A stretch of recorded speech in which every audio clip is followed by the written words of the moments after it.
trust myself. I don't even need no help. Did it by myself, I don't need no help. Tryna stack money like books on the shelf. Hundreds in the bag, got me feeling like the man. Shorty body hustling in the summer on the sand. Way she's working for it, got me feeling like the man. Shorty body hustling in the summer on the sand. Did it by myself like a selfie. Nobody try to help me. Came to the club with an island girl. I'ma take it to the crib and let me buy you pearls. Did it by myself, no one help me, yeah. Now these bitches want a selfie. I like big gold chains, I like big gold rings. Let me take it to the crib and let me buy you things. Fell in love with an island girl. I told her only time will tell. She likes to ride in the ice as well. Will it be forever? Only time will tell. Did it by myself like a selfie, yeah. Nobody try to help me, yeah. She likes the ice and the ride as well. Will it be forever? Only time will tell. Big dog status, two-tone paddock. Okay. Stacks in the crib, I got a two-floor attic. Got a two-floor attic, got your girl in the attic. But I'ma bring her right back, dude, don't panic, I'm savage. And nigga, if it's beef, we can manage. I know a couple guys who walk around with automatics. I got big dog status, I ain't playing, I ain't average. I'ma leave you in static, I'ma leave you in static. Fell in love with an island girl. I told her only time will tell. She likes the ice and the ride as well. Will it be forever? Only time will tell. Fell in love with an island girl. Yeah. I told her only time will tell. She likes the ride and the ice as well. Will it be forever? Only time will tell.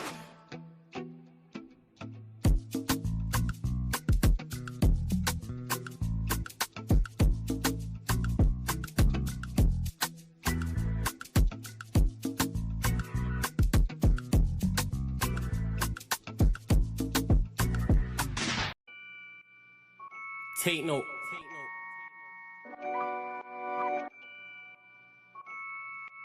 Tino, babe. Yo, Tino, he'll get his dome pop. Satin blue on his whip, but he ain't no cop. Don't stop, spray up his motor till it smokes up. Cause what I bought for insurance, I have it wrote off, you joker. Suck on your mum and take note, cause the foreign ring up in his grill. That grandma stove top, don't flop. Fuck up the game, like this was Roblox. Oh gunner, running this field, I'm for your walk up. Drum roll, load up a cannon and give her more shots. I put your face on a beam, now you're Zordon. Treat you like an old sketchbook, you'll get drawn on. I lead your girl from the back, I'm that raw blood. Wait, who the fuck feels they could do me something? I'll roll up in your ends with a toolie busting. 32 ugly as shit, like Miss Rooney's husband. Somebody cut me a deal, I'm just too disgusting. Niggas think they next in line, but they ain't doing nothing. Mask on, metal in hand, Freddy Krueger's coming. Tools all up in your home, I'm here to fix the plumbing. House blown, toaster run, leak gas from your oven. Deal on your girlfriend's face, and she best get to sucking. Head game resemble my dad, cause it was good for nothing. Yeah, I'm still vegan, but I'm down for beef. Niggas think they slick with a dialect, but talk is cheap.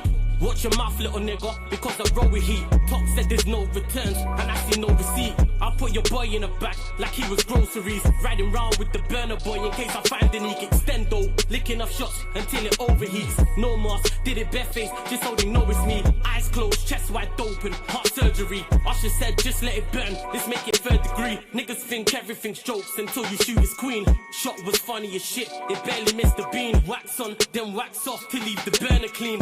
Then open up the Uber app to flee the murder scene. Waving a stick will make them levitate. I raise a toast in the air, let's celebrate. See a couple holding a blade like it's wedding day. And you can leave with a slash, just like wedding cake. Bitches on snap in the snacks. Oh no you ain't, know your place. Worked up flawless, you look like bellyache. Beat my dick all off in the face and let it detonate. All facts, just ask your mum, she'll demonstrate. Damn right babes, I'm a jerk, just let it marinate. I gave it a beat like I was Penfold. And some retarded head, my tongue's mental. Babes, if you die then you die, cause you was meant to. Nigga, all I do is draw, I'm a pencil. Run up on you niggas like the rent's due. Dude, screwed, if I see food, you're on the menu. Your homies have to find the Dragon Balls to resurrect you. Fuck it, you niggas can all hate.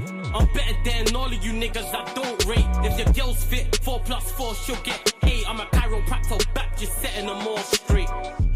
Scorps, take note.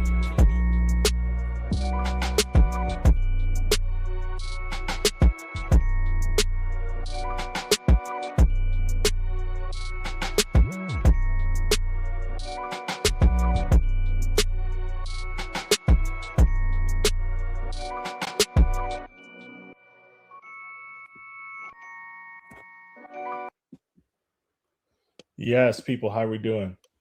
Shout out to Flawless working backstage because I did not know how to turn off the tune.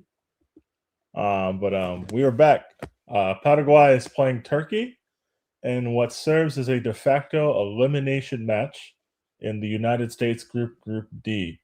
So I am here with myself, Latimus Prime. We decided a little bit spur of the moment to run a watch along for this as well because we love and cherish you guys so much that we decided to extend our evening. So Prime, how you doing? I'm good. I'm good. How are you, bro? I'm good, man. I can't complain. My girl's she's at like a conference for something having to do with work. So she's down in LA for the night. So I am free. So I am here. Nice. So shout out to everybody. Likes up on your way in. Touch the like button. You know how it is on YouTube. Closed mouths do not get fed. So run the likes up. If you hate us so much that you want to dislike it, I think that itself is also going to be better than doing nothing. So just let us know how you feel. You guys have any questions or any comments about this game or the World Cup in general? Feel free to get them in the chat. I guess constructive criticism is welcome as well. We are about to kick off here any minute now. Turkey in their traditional whites are going to be, I believe, right to left on your screen with Paraguay in their dark kits from the first game. But I mean, we'll find out. I might have got the directions mixed up, people. Nah, right to left is correct. I was right. Or no, maybe not. I don't know. Ooh, they went straight to showing Turkish baddies in the crowd, which is hilarious. But you know, it is what it is. There's a guy on Paraguay with so Paraguay right to left in the dark unis, Turkey left to right. I think that's Arda Güler on the kickoff. So we will see. Yeah, so that's Güler and kickoff. Yes, we are about to get underway. So it's been a good day of football. Those of you who watched Pochettino's tricky, patriotic red and white stripes win 2-0 today, shout out to you. But this is the other half of that group. So if Paraguay gets a result in this game, whether it be a win or a draw, that means the United States has won the group. If Turkey wins, then it all goes down to match day 3. But we will see what happens. We will see. Atmosphere looks nice. They're there at Levi Stadium, home of the 49ers. Shit, I mean, I wish I could be there, but I'll be honest, guys, I don't have enough money for that. My one complaint about this World Cup is these tickets are crazy expensive. But hey, maybe I'll be in Morocco 4 years from now. We'll see. Yeah, it's been held in Morocco, Spain, right? Morocco, Spain, and Portugal. Yeah. So, oh my goodness. Oh my goodness. Paraguay just scored. And I wish I could give you more detail than that. I saw them just score on my screen. I have no idea who that is. It's Mateus Galarza. Galarza? Sure. Sure. It wasn't Diego Gomez or Enciso, though. What a strike. Left foot from about 25 yards out, bottom right-hand corner. Paraguay is ahead after a minute and a half. That is hilarious. That kind of came out of nothing, but I like it. I'm glad that I did this already. Yo, he just saw, oh, what a finish. Good layout from Enciso. He got it out from under his feet and just hit it and said, fuck it. What a finish, though. Okay, so as it stands, the U.S. is going to win the group unless Turkey score twice. That's low-key kind of why I wanted to do this, but I also wanted to see some Hell in a Cell Elimination Chamber football. So all the Paraguayans in the crowd are going crazy. In a live table, they're on 3 points. Turkey are not like, wait. Yeah, they're not they would be eliminated, actually. Never mind. Yeah, if Turkey lose, they're out. And I think if Paraguay lose, that's not true. But yeah, if Turkey loses this game, they're out. Because head-to-head is the new tiebreaker for positions.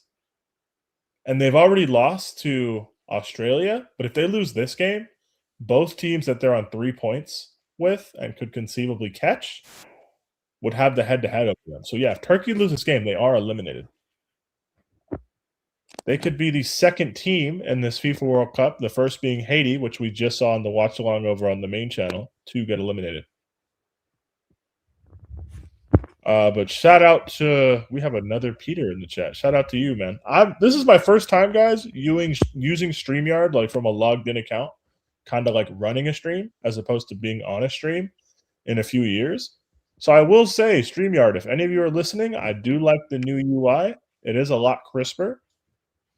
I do like it. But yeah, man, the Turkish players, they don't look good. For all the hype that Turkey was getting coming into this group, it does not look great. Ref has brandished the yellow card. I'm not really sure what happened. Yeah, that's not a great tackle. It's not a red card. Turkey have had hype for years, which is weird. They've never done anything. They've had hype since Euro 2020, if you remember. Yeah, and they've not done anything to deserve that hype. No, not really. I mean, they made the quarters at the Euros 2 years ago. So, like, I guess that was good. But I remember the 2021 Euros, people were telling me they're dark horses. I was like, why? Oh, yeah, and they lost, like, every game. Yeah.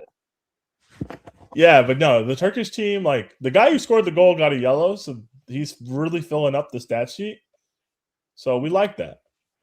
But, yeah, they're not they get a lot of hype. Because, I mean, I'm 30 years old, so I was 6 in 02. So I have no, like, formative memory of Turkey being very good. Like, I don't remember them getting third place at that World Cup. I remember watching the final, and I remember watching Brazil beat England, but that's about it. Nah, I think because in 2021 Euros, they had, Halanoglu, and I think Artiglu or something, and Aktarkoglu or somebody like that. Yeah, they had a bunch of players who were supposed to be like very, very good. But yeah, as it stands, guys, Turkey's getting eliminated unless they score a goal. But hey, that's a them problem. That's not an us problem. But yeah, shout out to everybody in the chat. Shout out to everybody tuning in. Let me know where you guys are watching from around the world. If you guys are up at some ungodly hour, let me know where you are tuning in from. But nah, Turkish football is a big thing. It's a big deal for them. They're very passionate and they're very like fervent about it. I am just surprised at the ratings that their national team gets, despite not actually having put much on paper over the last quarter century, if that makes sense. Ooh, I should probably change the banner. Let me figure out how I'm going to do that, bro. Because it says 0-0. Let me change that. You know how to? I'll figure it out. I actually don't. I probably should have logged in. Nah, it's cool, man. It's cool. Okay. We're gonna. Okay, here it is. The banners. I just got to find the one we're using, right? And then take it off. And then change it. I think I'm getting closer, though. No. Oh, I found it. Okay. So we're going to hide that. I'm going to change it. But yeah, guys, Turkey's in possession. We're probably going to see a good bit of attack versus defense now from Paraguay. Because the only way they get eliminated, I don't know. Actually, they can't get eliminated today. They actually can't. Turkey's the only one who can. Because even if they lose, they could still leapfrog Australia in the last game by winning.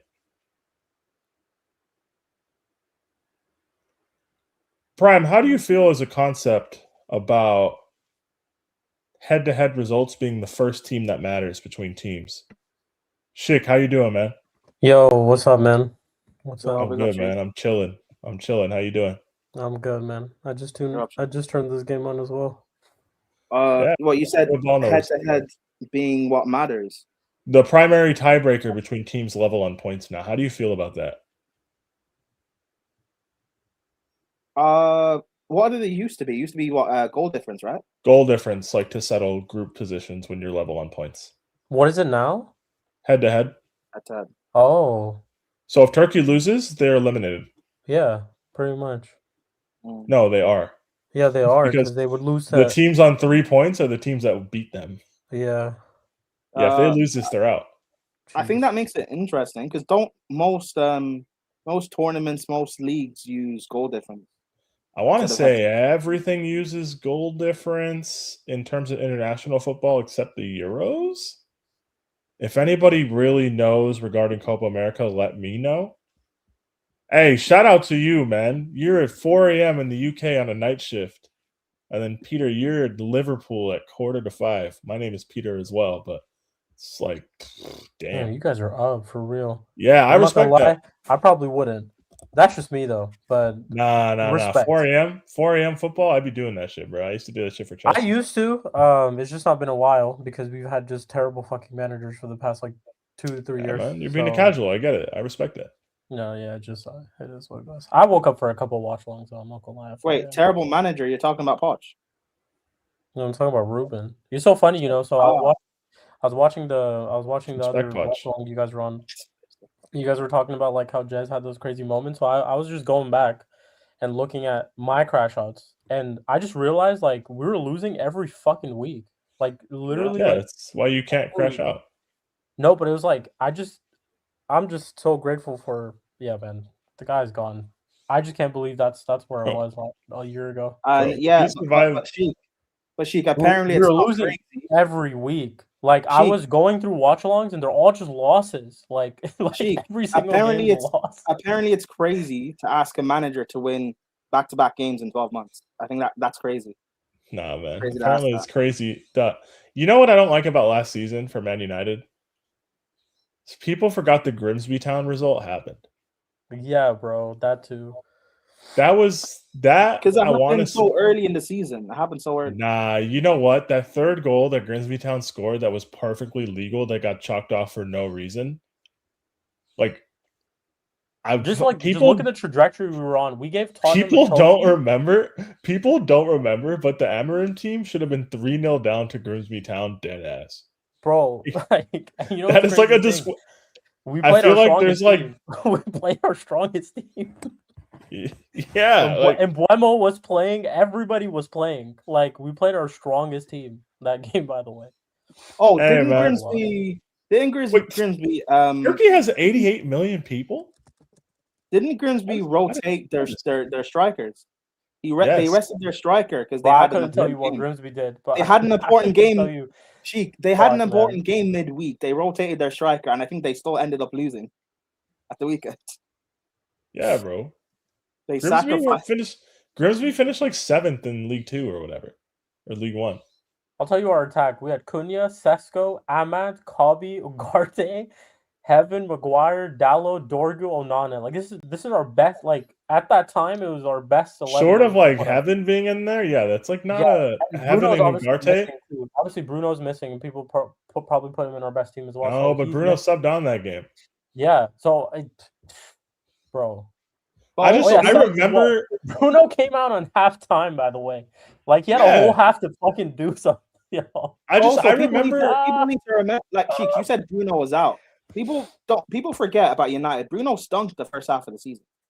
Bro, I remember he was getting red cards. I was just going back and just looking at watch-alongs, and it was just a loss every single game. I couldn't believe it, bro. Sheik, it's so funny how Carrick has literally changed how people view Man United. Bro, people forget the Grimsby Town result happened.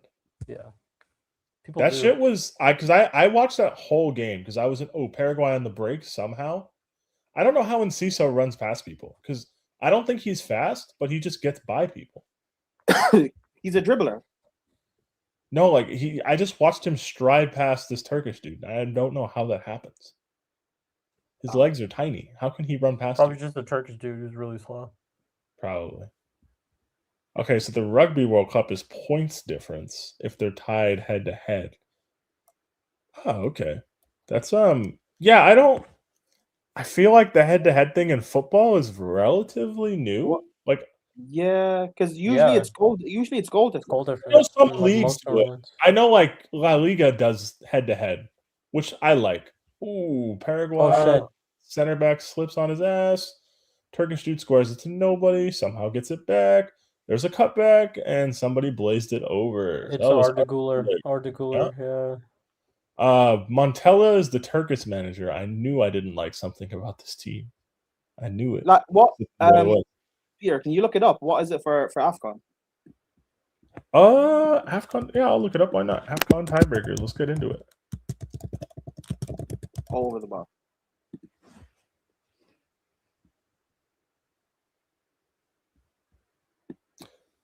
No, the head-to-head is the difference in AFCON as well. Yeah. Let's see. It's like. And then it's goal difference and then goals scored.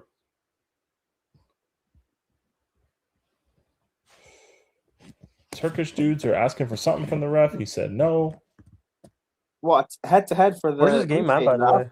Where's it happening? This is Levi's, bro. This is 2 hours from you. Oh. Yeah, that's right. I actually saw something. You guys had Austria, Jordan, Austria, Jordan. You have Paraguay, Turkey, and then you have Jordan, Algeria, right? And I think there might be like a round of 32 or a round of 16. Yeah, you guys are gonna get a round of 32 match. It's gonna be the US if they win this group. Oh, that'd actually be crazy. Yeah, it's gonna be the US and then a third place team. And then if the US wins, they go up to Seattle for the round of 16. And if they make the quarterfinals, they play in LA again. Oh wow. Yeah. Okay, nice. I was looking at it because I'm not gonna lie, I didn't expect us to win a group or like that to even be on the table, really. So I was like, oh, they'll go play the round of 32, then we'll probably play like Argentina or somebody. Ooh, Turkey win the ball back, shots taken, it's blocked. Paraguay with some backs to the wall defending 15 minutes in. Gotta love that. And now they're on the break. Almiron. He's played somebody. Bro, these guys are just slow. Look at him. Like, he is so slow. Like, that guy's just, oh my god, bro. Like, I think he had a head start, and he's still like, yo, that's crazy. Finally came up. That's crazy. That Paraguayan dude has blonde hair and a red beard. What? He has a man bun? A dirty blonde man bun with a red beard. Where did they get that guy from? Hell yeah. Like a Viking. That guy looks like he could be Irish. Like a God of War character or something. He looks like he could be Irish or Nordic or something. But hey, man, Paraguay, get your bag up. I like that.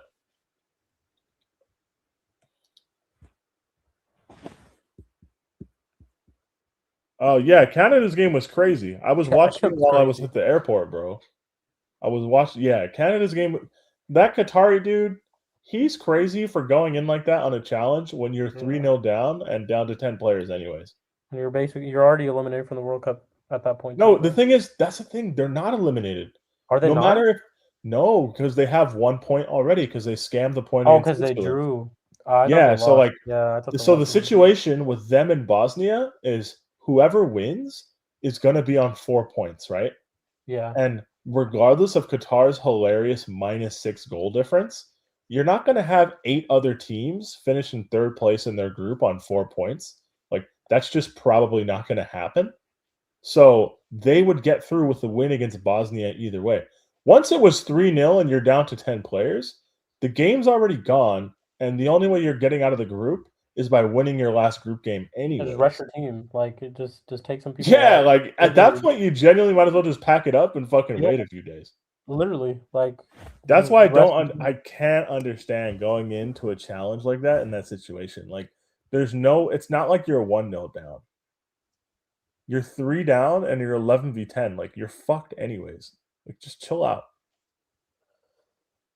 Yeah, I don't know. I think Qatar won like Asia Cup or something a couple of years ago too. They won Asian Cup back to back, but the problem with the Asian Cup is it's 3 years before the World Cup. Yeah. So I was just looking at the results on a stream earlier this morning. They beat Jordan in the finals, and then in Qatar as well. I think it was hosted. Yeah, and they were hosting it. So because I remember that Asian Cup. It happened. It's mid-season, like AFCON. Yeah, it was it like a happened couple during seasons ago, right? AFCON. But Yeah. but we also had another tournament just in December, January. So Yeah. yeah, so it's crazy then when that happens. So it's been 3 Yes, years. the Asian Cup is so far removed from the actual World Cup that I really don't think taking results from the Asian Cup is a Yeah, good like way mean to gauge anything. the quality of the Asian teams. Not that it means nothing, but I just don't think it's like Qatar won the Asian Cup, so they're It's too definitely big of going to a be gap. good. Like there's a lot that could happen in 3 years. Yeah, I there's a mean, lot of time. squads Like, itself could look at change. Like squads itself the could change. Aussie team 3 years ago was nothing compared to like what it looks like now. Yeah. Yeah, I don't know. It's so like I was just more. I just felt like since they won, I think they'd be more on like. you would assume they'd be like better. Yeah, like in a Because that's sense, like like the conventional one wisdom. definitely more disciplined in a certain way because it's like you would win. Yeah. You would win with discipline. Like I don't think you can win. I mean, without discipline. So I would think. yeah. But again, it's like in 3 years you could have a whole different manager. You could have completely different squad. You could have different players. You have a different everything. Like it could all just flip apart. For sure. No, So, yeah, I get it. It's weird to me how Qatar. I've seen them play 5 World Cup games, and they've looked pretty bad in all 5 of them. Yeah. I'm like, no amount of money into your federation is like going to change that. So I find it interesting how Australia, who have a lot less resources, can put together like a more competent program on the world stage, at least.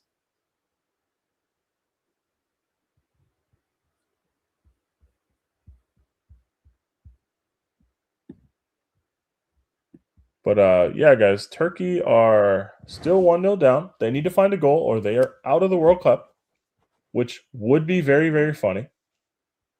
But we will see. As it stands, the U.S. wins the group. So we might have a Make-A-Wish team playing on Thursday or whenever we play again. But we'll see. Make-A-Wish team. Yeah, bro. I think some people had expectations of Turkey after the Euros.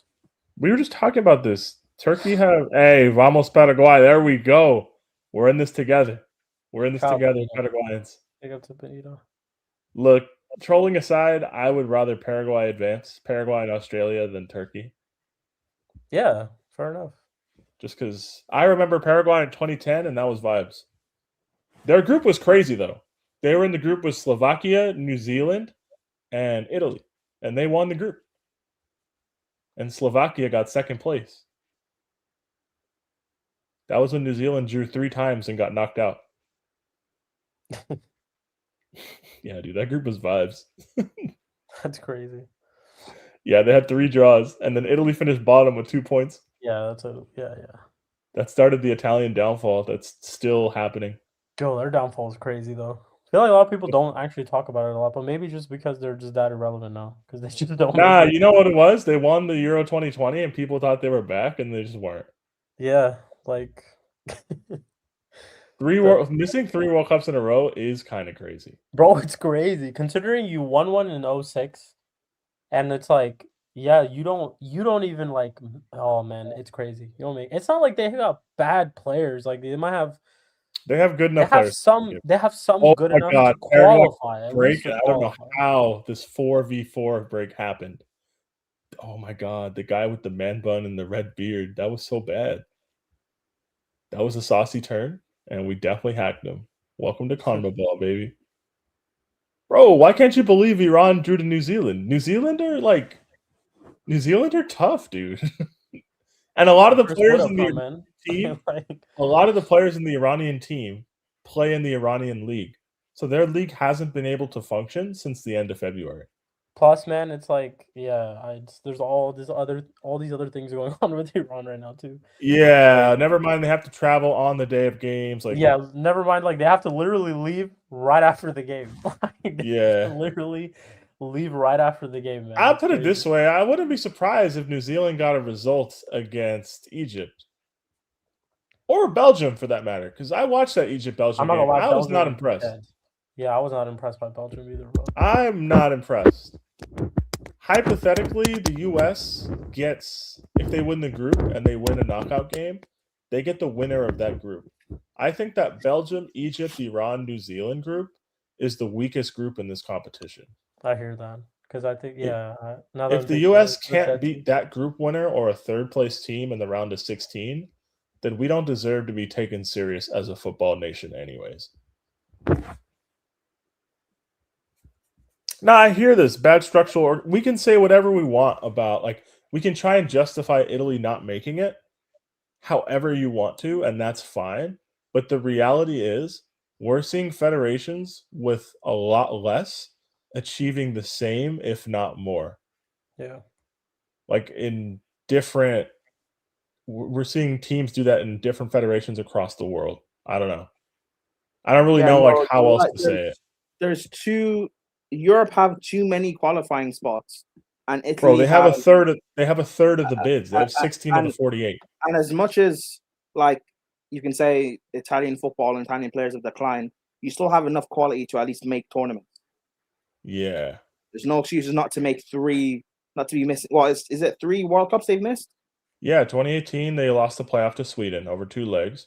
2022 they lost to North Macedonia in the semifinal at home, and then this one they lost to Bosnia.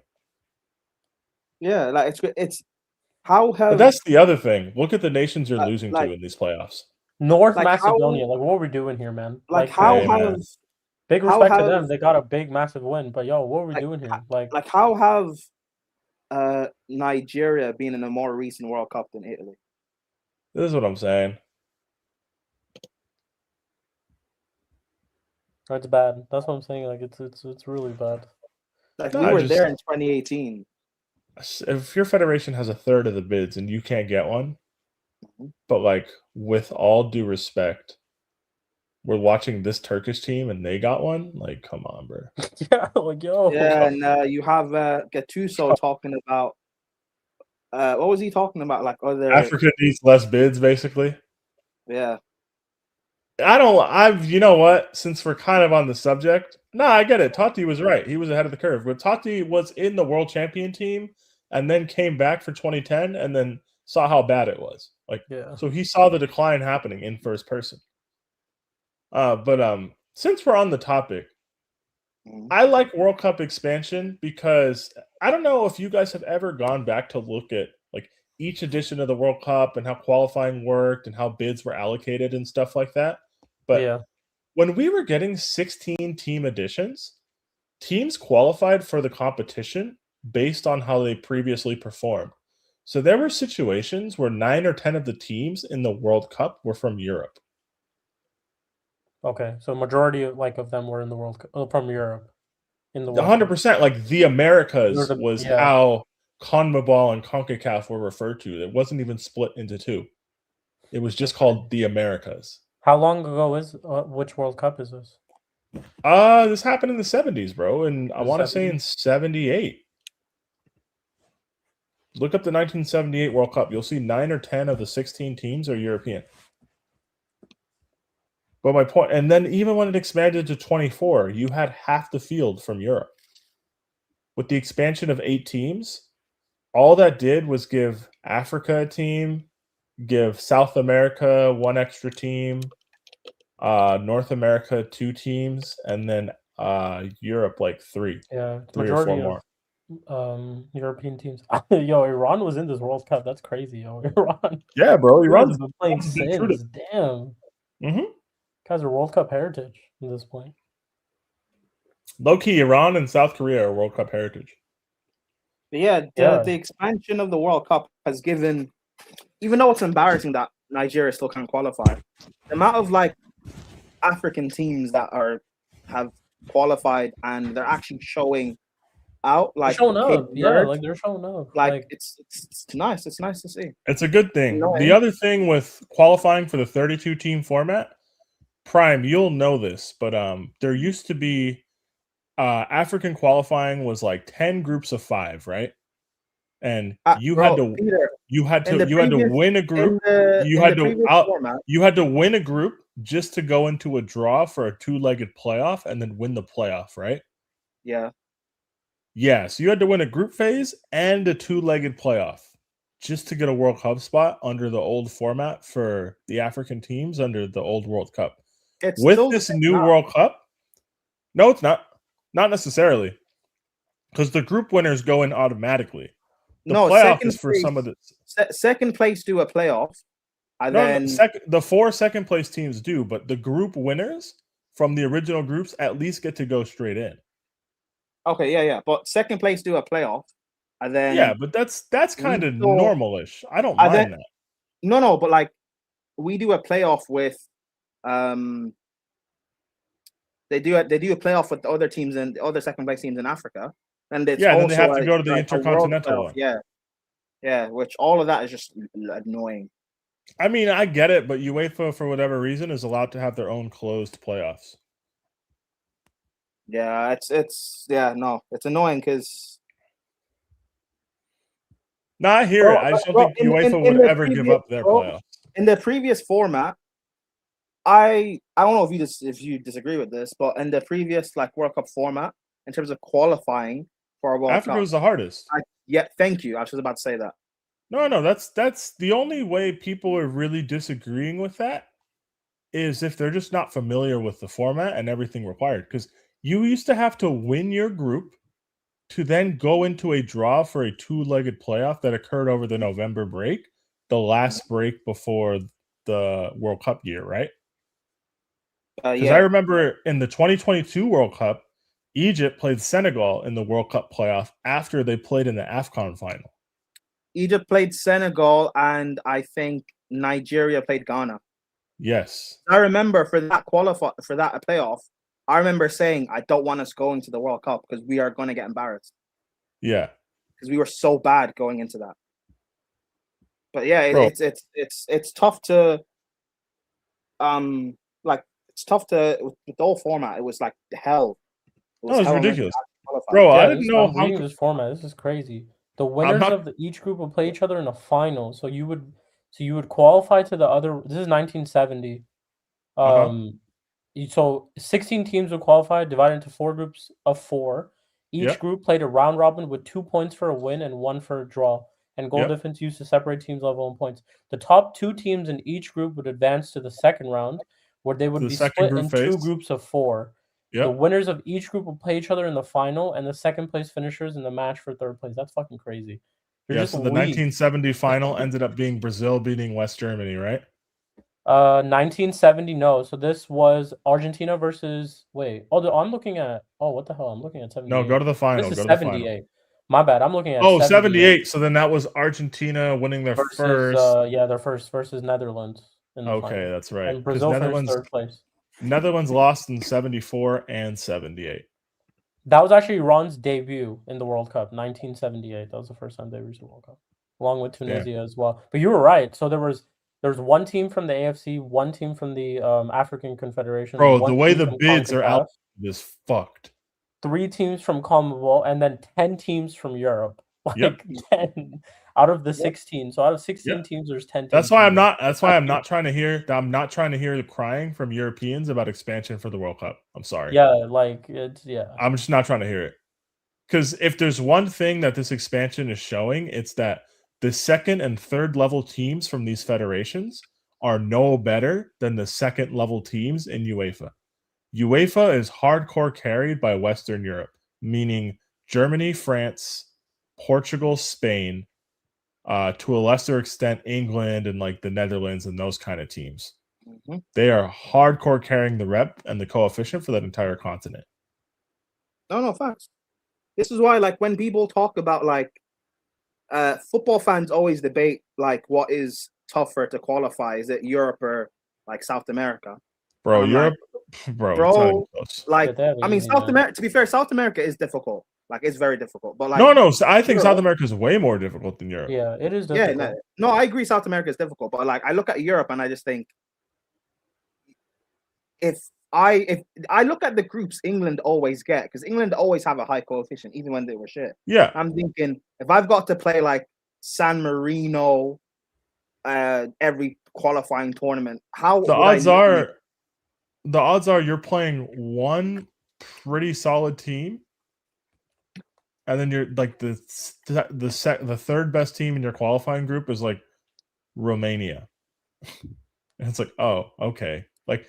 England in the qualifying for this last one, the big team in their group was Serbia, I think. Mm-hmm.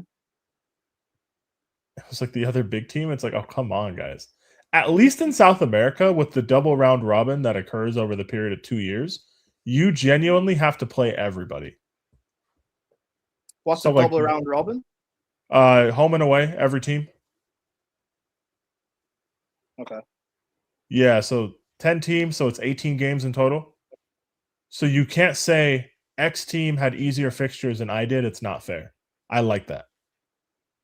So it's, hey, the table is what it is. You treat it almost like you treat it like a league, except it happens over the course of like 2 years, and you just kind of have to deal with it. But yeah, hey man, I don't even know. Oh, I just looked up a group, by the way. So to go back to like to further to elaborate on our point about European qualifications, Portugal in 2022 we're in a group with Serbia, Republic of Ireland, Luxembourg, and Azerbaijan, and they finished second. They didn't even finish top, so they advanced to the playoffs. Wait, when was this? 2022. 2022 qualifiers, World Cup qualifiers. They drew to Serbia away from home. They beat Luxembourg. They beat Republic of Ireland. They beat Azerbaijan from home and away. They drew to Republic of Ireland away, and they lost. So they lost to Serbia in both games, home and away. Oh, okay. Well, then that's why. Yeah. Like. Oh yeah, Serbia topped that group. We finished third. Yeah. Oh my God! Turkey hit the bar in the post. That was hilarious. So they have a group of Luxembourg, Azerbaijan, Serbia. I'm sure. I mean, Portugal at that time. Like, what were we talking about their squad? At least do better than. Jeez, bro. I mean, they're off by 3 points, but finishing second in their group. Yeah.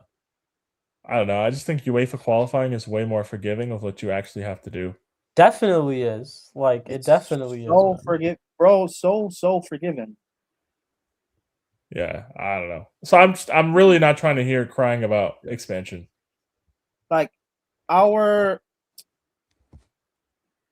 remember when USA didn't make the World Cup, I feel like it was talked way more than Italy not making it. I could be tripping, but like it was talked about way more. Bro, when we didn't make it in 2018 because my home nation fucked us up for no reason.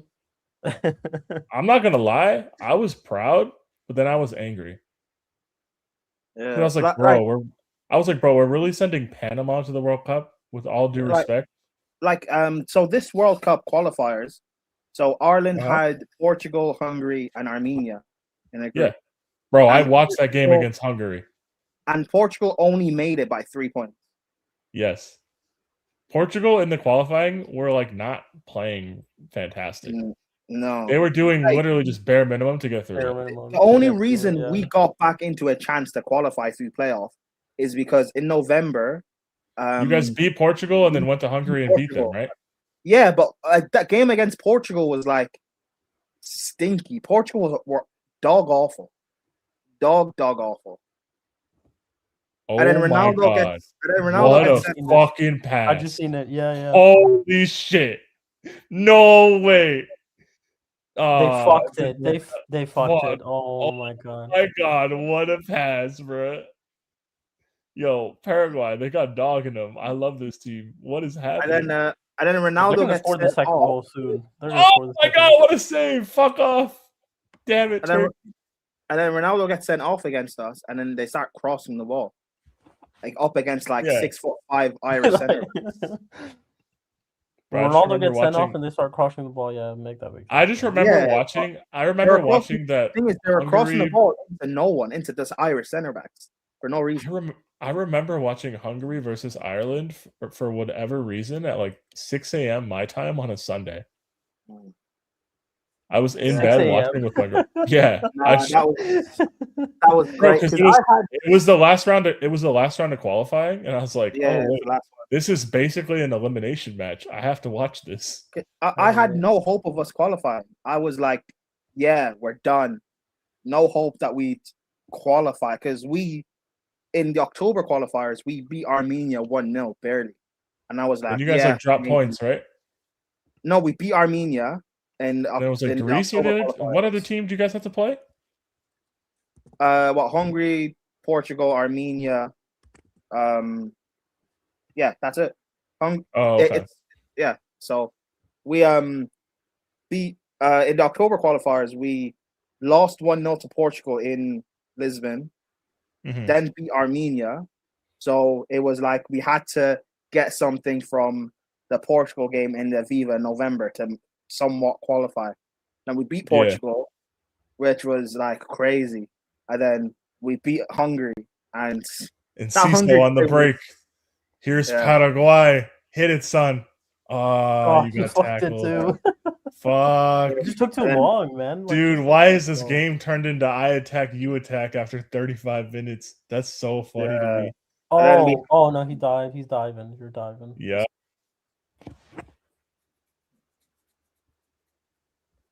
This is actually fun. So I just pulled up England's group as well, right? From 2022. So first of all, I just want to mention England get a freebie every single time because they get San Marino in their group. Like almost every single time. San Marino in the 2022 qualifiers did not win a single game, lost all 10, scored one goal. Listen, scored one goal and conceded like 46. 46. I'm not surprised. Yo, like we can't talk about European qualifications. No, not even that. Like England are just getting they just got a freebie. Like no, but not even team. Everybody just got a freebie team. Not even England. So 2022 qualifiers. Do you guys know Italy's group? They have Switzerland. Let me see. So I have it right here. So Switzerland, who topped the group on 18 points. Italy were in the playoffs in 16. Northern Ireland in 3rd on 9. Bulgaria in 4th in 8. And Lithuania in 5th on 3 points. Hey, what national teams do you guys support? I support Trinidad and the U.S. because Trinidad is where my mom is from. I technically don't have a national team in the World Cup. I'm from India, so yeah, man. It's not one team that I just like enjoying watching good football. You don't support the U.S.? No, I don't support the U.S. I don't. He's just here for the vibe. He's on loan. I'm just here for the vibe. I'm here for. Oh my god, that guy just gave him feet. That was crazy. Guys, this game is a good low key watch. By the way, I support Ireland, Nigeria, Senegal, and any team that England is playing against. I respect that. But hey, I did want to touch on this as well. So with the expansion, the Oceania region, however you want to say it, Oceania, the Nazis figure it out, right? Oceania, yeah. Yeah, sure. The Oceania, the New Zealand region, the one that Australia used to be in, but then swapped over to Asia because of the direct bids. Okay. So in the old format, New Zealand used to have to play an inter-federation playoff. So in 2022, I want to say they played. It wasn't Peru. Peru was, or was it? No, it wasn't Peru. It was 2018 they played Peru. In 2022, why am I forgetting who they played? It's Costa Rica. Costa Rica it was. Okay. Yeah, so they used to play a team from the Asian Federation, North America, or South America. So that's why you hadn't seen New Zealand make it since 2010. Part of the reason Australia went to the Asian Federation was for the automatic bids. How do you changing federations? That's a big process to do, right? I don't actually know. I can look into it if you want. But to my knowledge, Australia are the only team that's done that in my life. Because Israel is in the part of the UEFA, but they shouldn't be, technically. I mean, sure. Based on geography, no? Or are they further east than Turkey? I don't know. That's what I'm asking. I don't know. Forgive me. You're right, because don't they have a team that plays in the Champions League as well? Maccabi, Tel Aviv. Yeah, they do. That's why I'm asking. Should they? Hey, Bradley, real ones remember. Real ones remember Tahiti in the 2013 Confederations Cup, dude. Oh, that was so fucking funny. Peter, I remember watching that Confederations because Nigeria were in it, and the way everyone exploded when Tahiti scored was amazing. Yes, bro. Who did Tahiti bag on? Their celebration as well after they scored was class. They did the fucking the rowboat, right? Yeah. Tahiti have scored. It was class. Yeah. I loved it. Bro, fuck it. Confederations Cup was such a funny tournament. Bro, I hate the fact they got rid of it. I was actually just gonna talk about it too. I low-key miss it. I remember that one. I high-key miss it, dude. Get Nations League. When Neymar get Nations League the fuck out of here. Yeah, man, for real. Bro, it was real vibes. It was. I just vividly remember that one before 2014 where Neymar just was balling out like crazy. I don't know what the hell happened to him in that. Yeah, Neymar against Spain was was like Neymar, he was cooking every team. Wasn't that Neymar's like first like? That was his first tournament. like global. That was like his first big tournament. Yeah. Outside of the Olympics, which like if you consider that or not, and a lot of people I don't class the Olympics. I think Neymar's coming out party was also the Confed Cup in 2013 because that summer he moved to Barca. Because originally the plan was announced himself to the world stage. Yeah, the plan originally was he was going to do one more season with Santos and then move to Europe after the World Cup. And then Barca said, "Fuck no." Yeah, bro. Because before that, Neymar was at Santos, and it was mainly like YouTube highlights. Do you remember Brazil striker Fred? Do you remember the striker Fred? You didn't really know how good Neymar was. Or not. Oh my God! And Cisso's chopping all these guys. No! Oh no! Paraguay played some good football though. That Spain game for me, bro, was when I was like, "Yo, Neymar's actually maybe he actually is the truth." Yeah. No, because before that, all I saw was like YouTube highlights. All we had were comps on YouTube. That's for sure. Because let's be honest, like no one was really watching Santos like that. Yeah, like there are some people who were. It's not no people. It's not no people were watching. It's you genuine guys. I don't know how to explain this to the people in chat that are like listening to us reminisce about this, but in the early 2010s, there was no real way to tap into those leagues with your domestic television. No, for real. We might have fighting here. Yeah, no, that's so true. Because bro, they just tap into it. No. So I remember I used to have to try to. I'm gonna ask you a question. I'm gonna ask you a question, and it's not fucked up. I genuinely want to know. Yeah. Were you here? Were you around in the States in like the late 2000s, early 2010s? No, I was in India for a while. I swapped between America and India for a while, for a couple of years. Okay. But I was in India at that time. Do you remember watching La Liga in the US at all when Messi and Ronaldo were first in the same No, not really. Bro, I'll tell you this, like even at that time in India too, there were certain games that would show up on TV and certain games that wouldn't. So there was a weekend I remember where they just wouldn't play Man United. And I'm just sitting there like, what the fuck am I supposed to watch? Like, my team's not playing. Hey, more Arsenal. We appreciate it. Run the likes up. Shout out to more Arsenal. But every single time. But yeah, even in America too, I used to remember, bro, you'd have to really like, you'd have to buy You're familiar with what beIN Sport is, right? Yeah, beIN Sport. Yeah. So before it was beIN Sport, it was Gold TV. They had the rights to La Liga here in the States. Yeah. They had the rights to all of the niche leagues because before, they're asking for VAR for whatever reason. I don't really know what's happening. Before there was NBC that had the rights to the Prem. The Prem rights in the US were split up as well. There was a package for Fox. It was the Fox Soccer Plus channel. There was that you could buy. Yeah. They had the early kickoffs on ESPN for whatever reason. Like real ball knowers. If you remember the 4-2 that Chelsea beat Spurs at White Hart Lane at the early kickoff when it was Di Matteo versus Villas-Boas. I actually remember that game. Sturridge scored the fourth goal. And that was because Prime, you might remember this. The ref's going to VAR. He might have seen something. What was he checking for? Prime, you might remember this, but that the early kickoffs used to be 1:45 or 11:45. They didn't use it was 1:45. He is checking for a red card. I'm not sure what happened. Well, the quarter kickoffs in the early kickoffs. The early kickoffs weren't. He covered his mouth. He covered his mouth. Yeah, that's he has to get one. Yeah, hey, rule change. Are we doing that? That's a new rule. He has to. Yeah, send him off. The Prestani rule. He's off. He's off. Yep. He's off. That's Yep. crazy. Yo, we actually got to see that rule. Hey, That's crazy. You know what's crazy? Yo, We actually got to what? see that no, rule. That's no. crazy, No. Alvarez. Hey, you know what's crazy, right? I doubt he said anything back. Actually, allegedly, I don't even know. But like, he might not have even said anything back. No, Prime, you're right, because he gestured that he covered his mouth. He snitched on him for covering his mouth immediately. He didn't snitch on him for what he was saying. Yeah, exactly. Snitch. Hey, players, I rate it. I'm on Hey, off. man.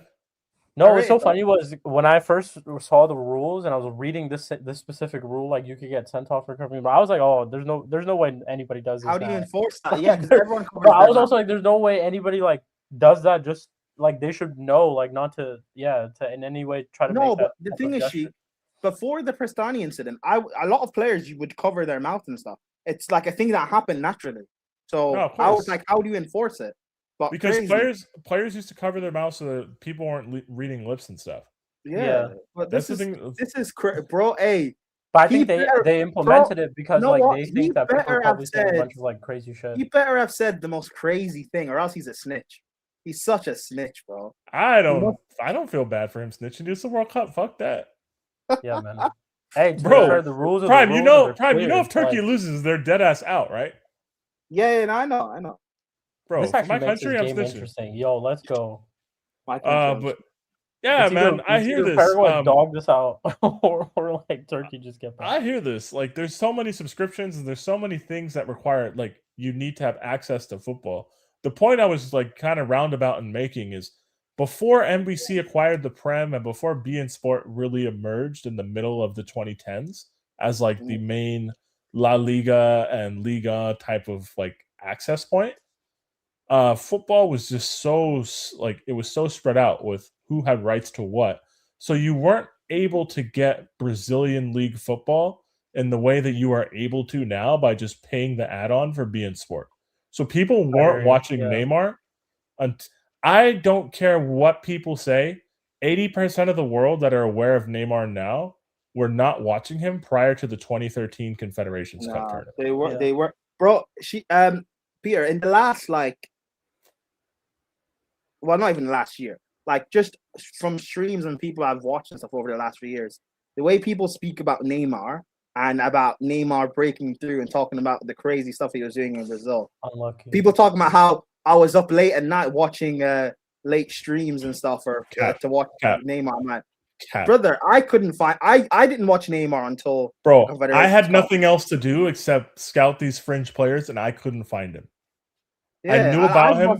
I knew about him because of comps and YouTube clips. Like there would genuinely be comps of Neymar Santos games, and not like 2-minute comps. There would be like 10, 12-minute comps, which is hella raw game footage in there. I would watch those when I could. And obviously, if you played FIFA back then, like FIFA 11, FIFA 12, everybody and their mom was using Santos just to use Neymar. But that's when before that Confederation game, particularly against Spain, because I watched Brazil throughout the campaign too. But before that, my opinion of Neymar was, I've seen your comps and everyone loves you from FIFA, but I've not seen an actual game. So that's why I needed to watch Brazil. I needed to watch Brazil in the Confederations Cup. I needed to see, are you actually, like, because Chelsea were linked to you, everyone was linked. I was like, are you actually the truth? And that game against Spain was disgusting, bro. Because that Brazil team was... His whole campaign, the whole Confederations Cup campaign, like... Bro, that Brazil attack was ass, by the way. That Brazil team was not good. And that Spain team, that was a year before people thought they might all be washed. We all thought Spain were going to go there and beat them. Yeah, sure. That was what made it so crazy. Spain were so much heavy favorites, But yeah, man, Confederations Cup, good memories. What year was the Confederations Cup?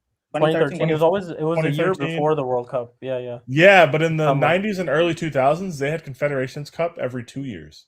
Oh, interesting. Yeah, bro. I looked into the history of that tournament too while I was on vacation. And would it always be in the place that the World Cup's being hosted? Because the one that happened the year before the World Cup, yes. Yeah, because I remember the 2013 one was in Brazil. How would that work? So every 2 years, how would that work? I just remember. From what I know, I just know that Mexico won one of these, dude. Because from what I know about the Confederations Cup, it's Mexico won one in '99. So from what I know about Confederations Cup, it's obviously the host nation, and then it's the winners of all the continental, all the 7 continental, the World Cup, the Asian Cup. It's supposed to serve. It's supposed to serve as a warm up for the World Cup. That's literally so if it takes place every 2 years, how would that work? I could look it up, but I just remember there being a 1999 Confederations Cup and Mexico won it. I'm guessing the same way how like World Cup format was a little bit different back then. They probably had a different format. Yep, Mexico beat Brazil 4-3 in the '99 Confederations Cup final. Yep. And they Brazil were hosting in '99. Yeah, they beat Brazil in '99, dude. Damn. How did qualification work for this? Representing the 6 continental confederations, Mexico qualified as host nation and winners of the Gold Cup. So the CONCACAF berth was given to the U.S. France qualified as winners of the World Cup, but they declined to participate. So the runners-up Brazil took their place, which meant Bolivia replaced Brazil as the CONMEBOL rep, having finished as runners-up in the '97 Copa America. The other 4 were given to winners of the most recent continental competitions: Germany and UEFA, Saudi Arabia and Asia, Egypt for AFCON, and New Zealand. Okay, so it was kind of similar to how you're saying, Prime. They just had the tournament more often for whatever reason. Oh, bro, Telemundo's calling all the games now. I could put on a Telemundo stream on YouTube TV if I wanted. It's halftime, people. It's 1-0. Paraguay's down to 10 because Almiron covered his mouth and got snitched on by a Turkish player. Oh, Brazil won the 2009 Confederation Cup as well. Bro, they beat the U.S. in the final. This might be a stupid question. Can they do a VAR for someone covering their mouth to see if he did it or not? They did. He did. He went to VAR. That's exactly what they did. Oh, for that. Okay. Yeah, the ref went to VAR and said he wiped it out and said, "Nah, you're gone." He looked on the screen. Damn. So it's not halftime. I'm bullshitting. They're still playing for whatever reason. 2009 Confederations Cup. So Robinho, Kaká, Fabiano, Ramirez, Gilberto Silva, Lucio, Maicon. We were up 2-0 in the final, and they came back all nasty. Yeah, Dempsey. I remember watching that game. Donovan. Bro, we beat Spain in the semifinal in that Confed Cup. Yeah, we beat them 2-0. Yeah, you beat Spain. I want to say it was Donovan and Altidore that scored.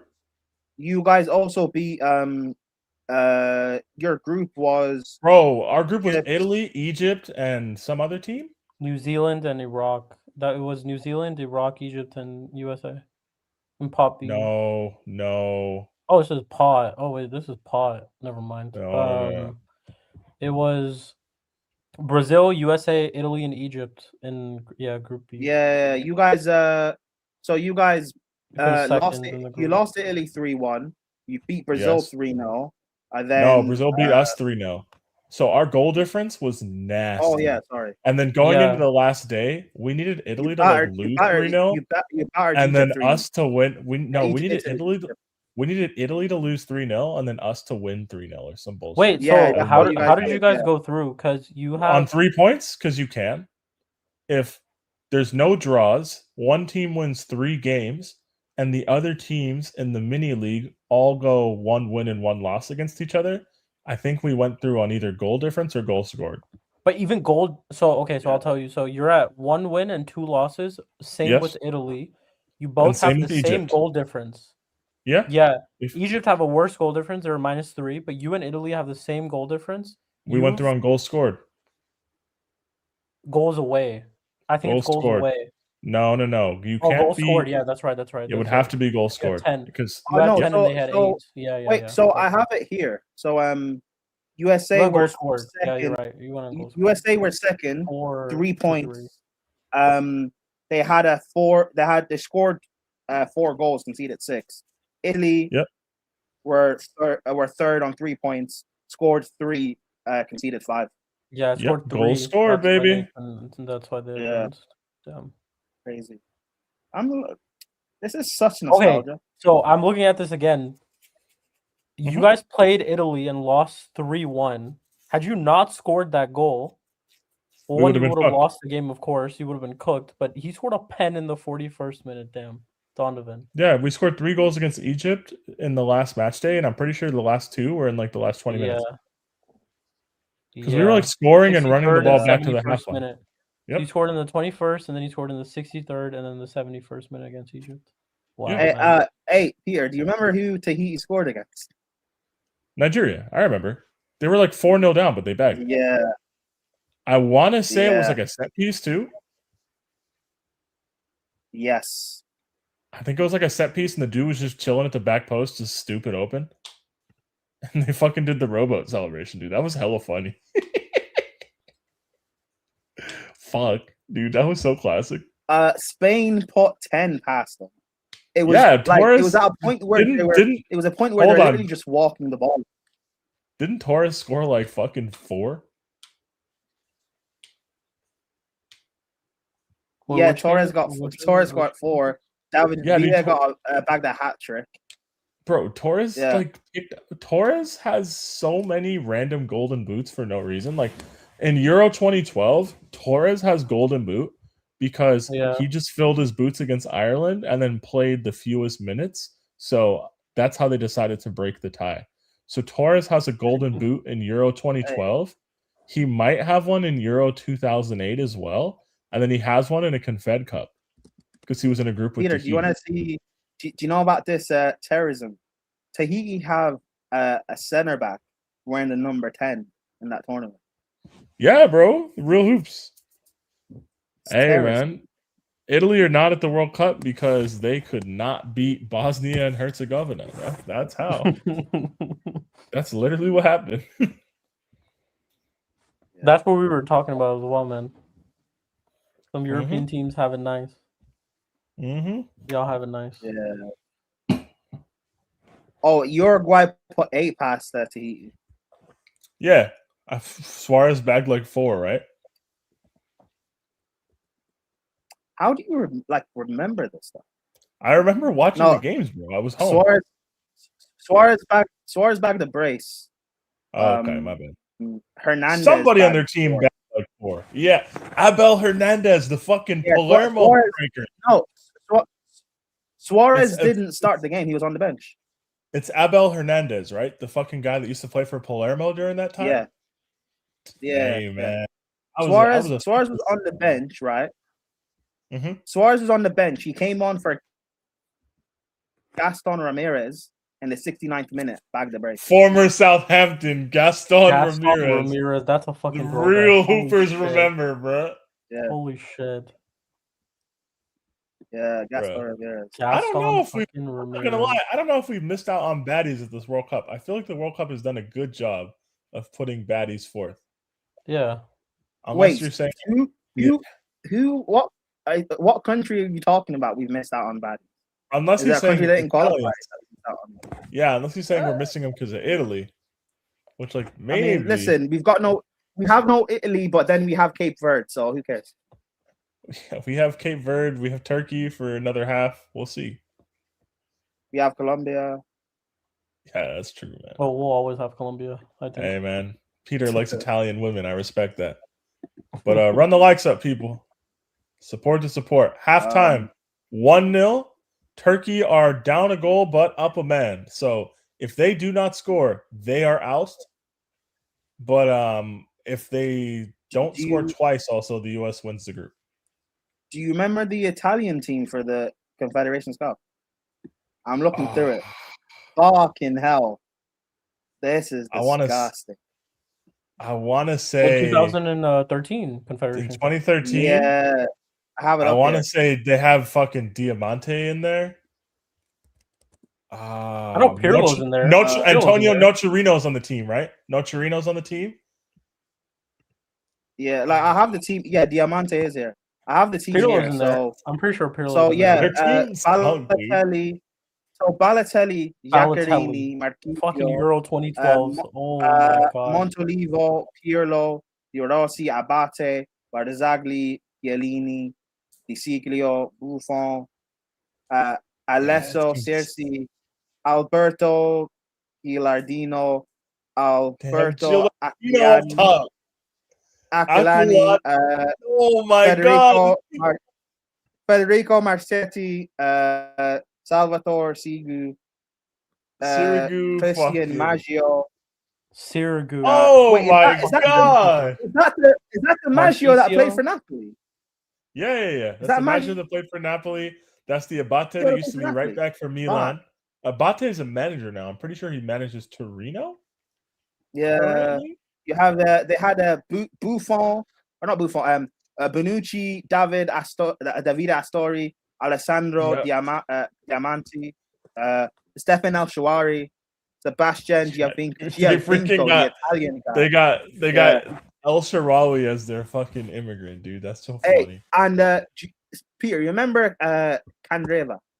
Antonio Candreva. Yes, Antonio Candreva, Lazio winger. He was the fucking wing back. He was number 9 that tournament. But ass. No wonder that team stunk. No wonder they declined. No wonder Totti sounded the alarm, bro. Bro, they played some 4-3-3. Marquisio playing on the wing. Bro, good gimmick. Marquisio on the wing. Oh my god. Who was their coach in the 2010s? I just remember that dude being the slowest freaking guy. Who's their manager? Marquisio. Juventus? Yeah. No. Who's their manager?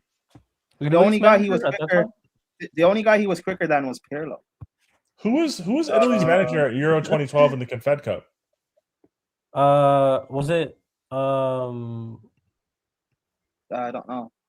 Yeah, Italy. Yo, I remember the Euro 2012 like that too. How can I not remember?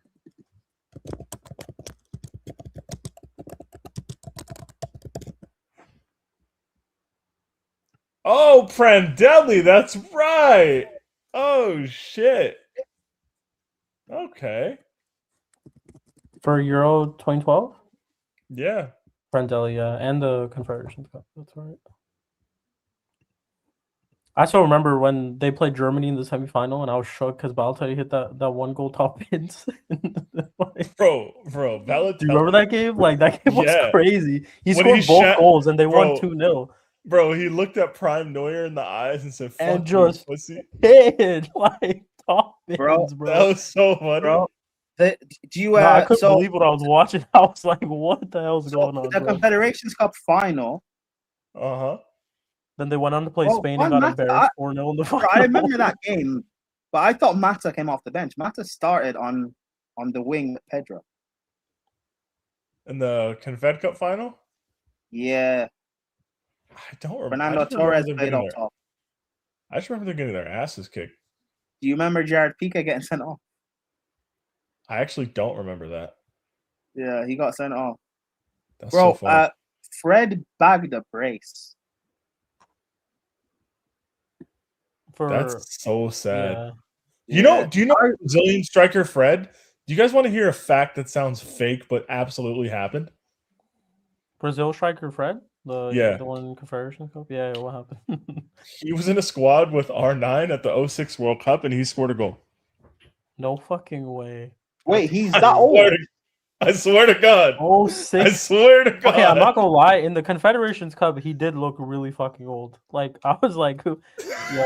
Nah, I didn't. Nah. I swear to God. I didn't know he was old. I didn't know he was old. No, he did. He looked old, man. He was no, that's crazy. Him and R9 were in the World Cup squad together. Fred's career. How about that? Let's just look at Fred's career. I just thought he was shit. Let's just look at his career. Hold on. So. Wait, Peter, you said the 06 World Cup. Yep. All right, cool. I'm looking. Okay, so just once in his career, he played for a European team, which was from 2005 to 2009 for Lyon. Rest of his career, he played in Brazil for most of it. Fucking real nigga. Yo, his international career, he was in the team from 2005 to 2014. 39 appearances, 18 goals. I'm telling you, you think I'm lying. If I'm lying, I'm flying economy. If I'm lying, I'm flying economy. Yo, that's crazy. All right, so Bro, Fred bagged against Australia in the group stage. I swear to God. Fred was named in the Brazil's 2006 FIFA World Cup squad as a cover for strikers Ronaldo, Adriano, and Robinho. After entering as a substitute, he scored in a 2-0 victory against Australia on 18 June when he tapped in a shot from Robinho. I told you. He was also in the 2011 Copa America, where he scored a 89th minute equalizer against Paraguay in a 2-2 draw. In the quarterfinals, he was one of 4 Brazil players to miss in a 2-0 penalty shootout against the same opposition. He missed the pen. So you're saying the 06 World Cup. So the squad that had Dida, R9 in it? Yep. No, I'm looking at the 06. So Dida, Cafu, Lucio, Juan, Roberto Carlos, Emerson, Di Roberto, Kaká, Dino, Ronaldo, Adriano. That team. Mm-hmm. Yep. Yeah, that's disgusting. I'm just telling you what happened. I'm not saying that he should have been there or shouldn't have been there. I'm just saying he was just there. I'm just saying he was literally there. I don't know what else to tell you, bro. Oh, you're not that's crazy. I'm not gonna lie. I did not fucking know that. He wore the number 17 shirt. He was there. That's crazy. Yeah, bro. Man was there. Hey, sarcasm seeking nostalgia. This is why you guys should be awake for this game. Honestly, yeah, man, we're taking you guys down memory lane for real. You know what? That I just found out as well. Luis Scolari, after winning the 0-2 World Cup with Brazil, this bastard went to go manage Portugal in 06. Damn, that's disgusting. I'm so glad that you crashed out in 2014. So after winning the World Cup with Brazil, he immediately went to Portugal. I don't know if he immediately went there. I know he was there for the 06 World Cup.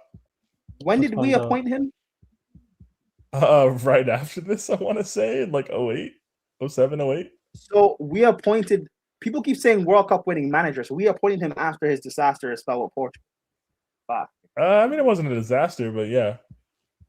Yeah, so in November 2002, he was appointed manager of Portugal.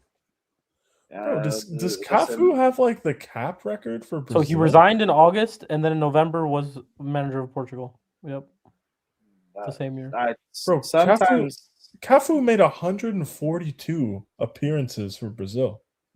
Holy shit! Damn, that's a lot. Damn. That makes sense. Right back. No, as a right back though. Yeah, but fullbacks are meant to be reliable. That makes sense. I understand, but bro, because he played in that World Cup. He was 36, but he was still playing. Your highest appearance maker makes sense being like a defender. And I think he's the only person to start 3 World Cup finals in a row. I don't know. Like, could be that maybe their backup right backs at that time were just like terrible. And he was just the best option at that time. I mean, listen, if you're Cafu, everyone's going to be terrible in comparison. Bro, he played 20 games in the World Cup. I hear that. Yeah, he's the only player to participate in 3 World Cup finals. Like Fat Ronaldo scored a hat-trick at Old Trafford in the Champions League. I get it. Bro, some of them are just different, man. He's the GOAT. Ronaldo scored a hat-trick. Well, that's when he was fat, and he still ended up scoring a hat-trick at Old Trafford. So, knocked us out of the Champions League. Yeah, man. Yeah. Is he the only one that's done that? What? I remember when Salah bagged a hat trick against you guys. I remember there was a stat going around that only R9 and Salah bagged a hat trick at Old Trafford. Hey man, shout out to the Japanese striker still playing at 59 in like the 4th division or whatever. That guy's hilarious. I'm trying to remember Prime if there was anybody. That's why everyone kept saying anyway. That's a name. I'm not gonna lie, Flyberry. That's a name that's too far beyond my time. I will do my. There was actually a time, Prime, where Jar could have got a hat trick, but he missed a penalty. He had 2 penalties that game. He scored the first. It's one of those weird stats I remember, along with Mudryk is like.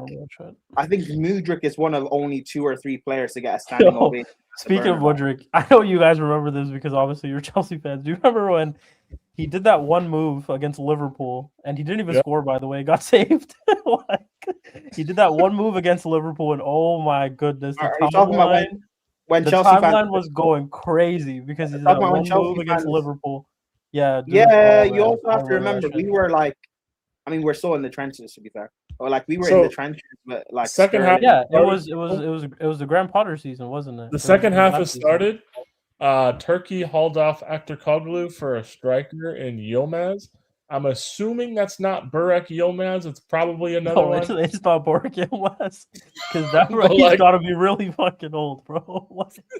Hey, bro. Burak Yilmaz. That's a throwback as well, yo. Like, yeah, he's 40 right now. He's Sheik, it's Hey, man, Ronaldo's out there at 41. Why not? But Sheik, that hat-trick stat is like one of those weird stats I remember. He's a coach right now. He's a head coach. Along with like Mudryk scoring, Mudryk being one of like 3 players to get a standing ovation at the Bernabeu. It's one of those like weird football stats. Yeah. Yeah, it's like Ronaldinho, Iniesta, and Mudryk, right? I thought it was Ronaldinho, R9, and Mudryk, but yeah. Okay, that might be correct. That might be correct. That's what I'm saying. Like standing ovation, and I'm like, because people, that's when people were trying to gas him and compare him with like, well, Dino, and I'm like, okay, but you guys have not watched Mudryk play. The Ukrainian league was shut down for like 5 months. No one's watched him play. Bro, Mudryk hasn't played in a year and a half. Yeah. I don't know when he's going to play again, to be honest, but whatever. Do you remember the rumors?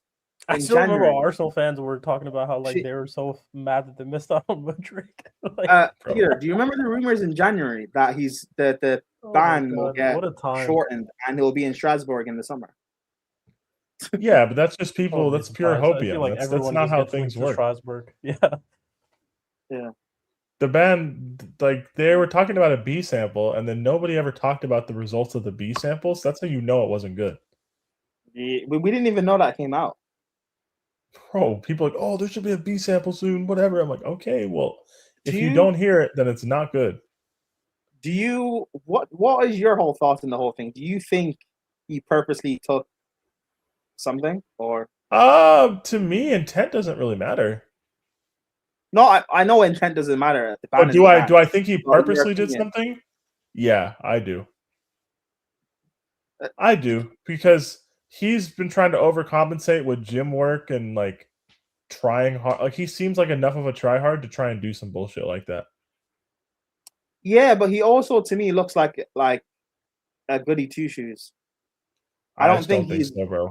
I don't think he's got the bottle. I don't think he's brave enough to be able to try that. That's not even a matter of being brave. I think he lacks enough self-confidence to feel like he has to do something like that. Yeah, I'm with Peter. I feel like he probably got the pressure of coming to the Premier League and like surviving, and also his price tag, because he was quite he was expensive as well. And I think all that stuff just pretty much got to him, and he was like, "Yo, I need to do whatever I can to just try to be at like the best level or whatever." Good. Like he hit one curled shot in the Conference League. That was good, but aside from that, bro, he was a demon. Great. He was a demon in the Conference League phase, dude. He was true, but I mean overall, even when he had the drugs. I'm not saying that's like a you're gonna be good now, but like that was like if you look at a Mudryk Chelsea comp, 90% of it is that Conference League phase of just the good actions and finishes and stuff. It's either the Conference League or that move he did against Liverpool when he came on. Yeah. That's his comp. Yeah, I mean, like you could say Mudryk was misadvised, but like at the same time, we did save his life by getting him out of Ukraine at the time. Bro, it's so annoying because like you took the drugs and fine, in the Conference League you were good, but when we saw you play in England, you were still shit.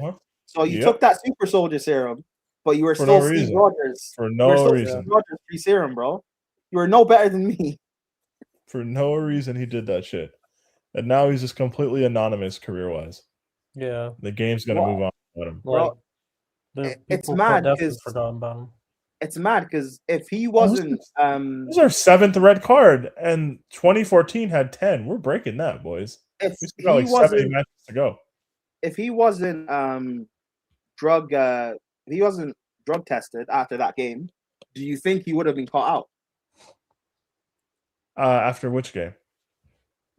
Was he not drug tested? I think eventually he would have caught up to him. No. I think it was. Players randomly get drug tested, no? They do, but I think he got tested while he was on duty with Ukraine.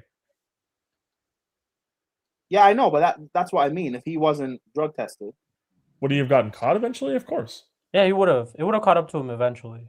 Yeah. There's no way he was getting away from it. Like, there's no way. Yeah. No, of course. It's like it's silly to think that they can time or predict random drug tests and no, I'm not surprised. I just whatever. It is what it is. He's not good enough for me to be like, oh, we miss him.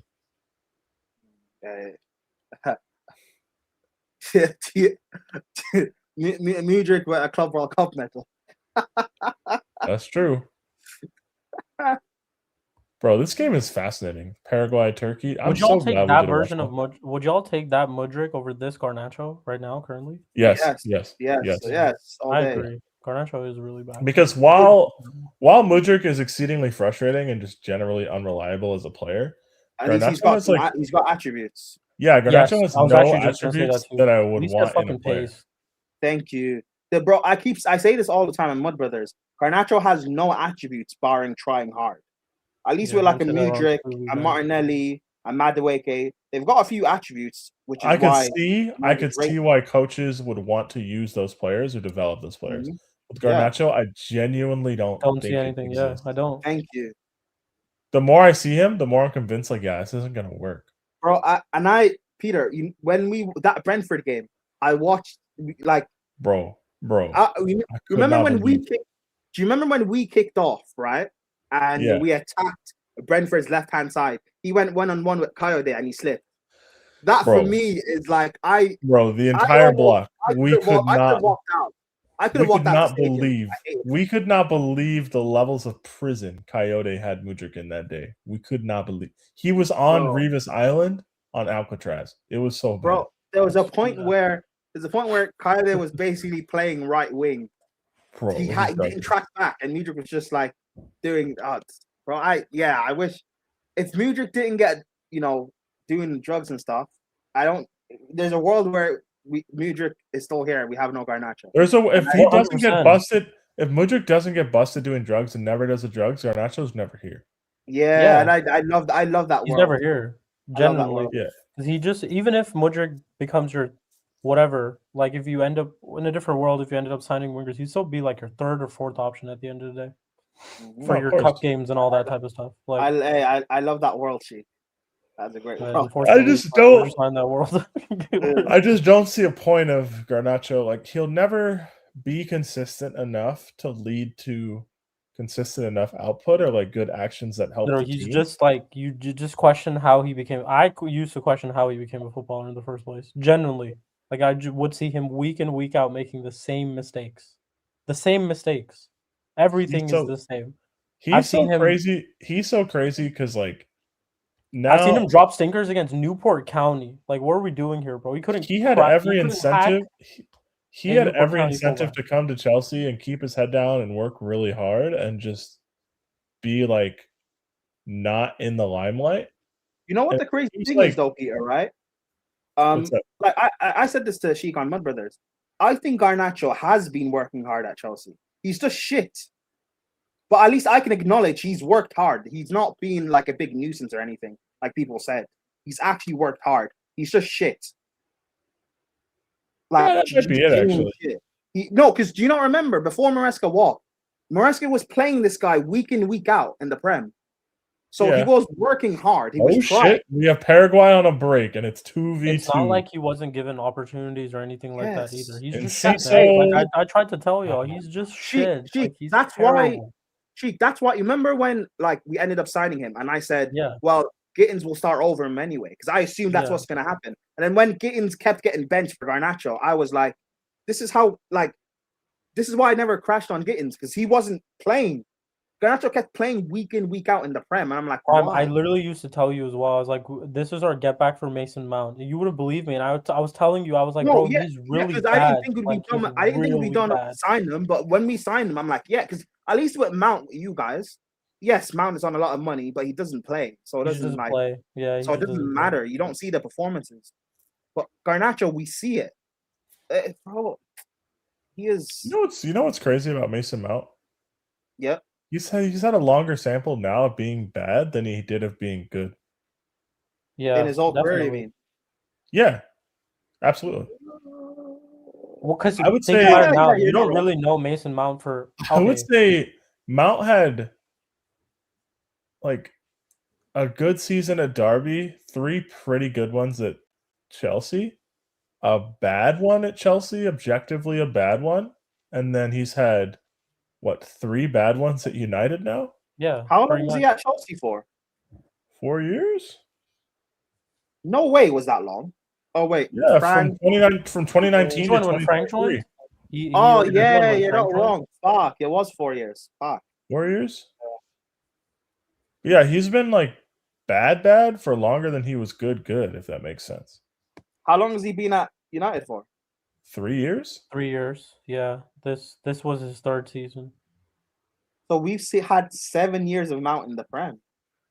Wow. Yeah. Mount was in the Prem pre-COVID, dude. But like Mount in the Prem really hasn't done anything for the last 4 years. When did Garnacho break through at United? 22-23, right? 22-23, off the bench under Ten Hag. What was that after the whole Greenwood stuff? Yes. Yeah. Right? Yeah. Mm-hmm. It was. I think so.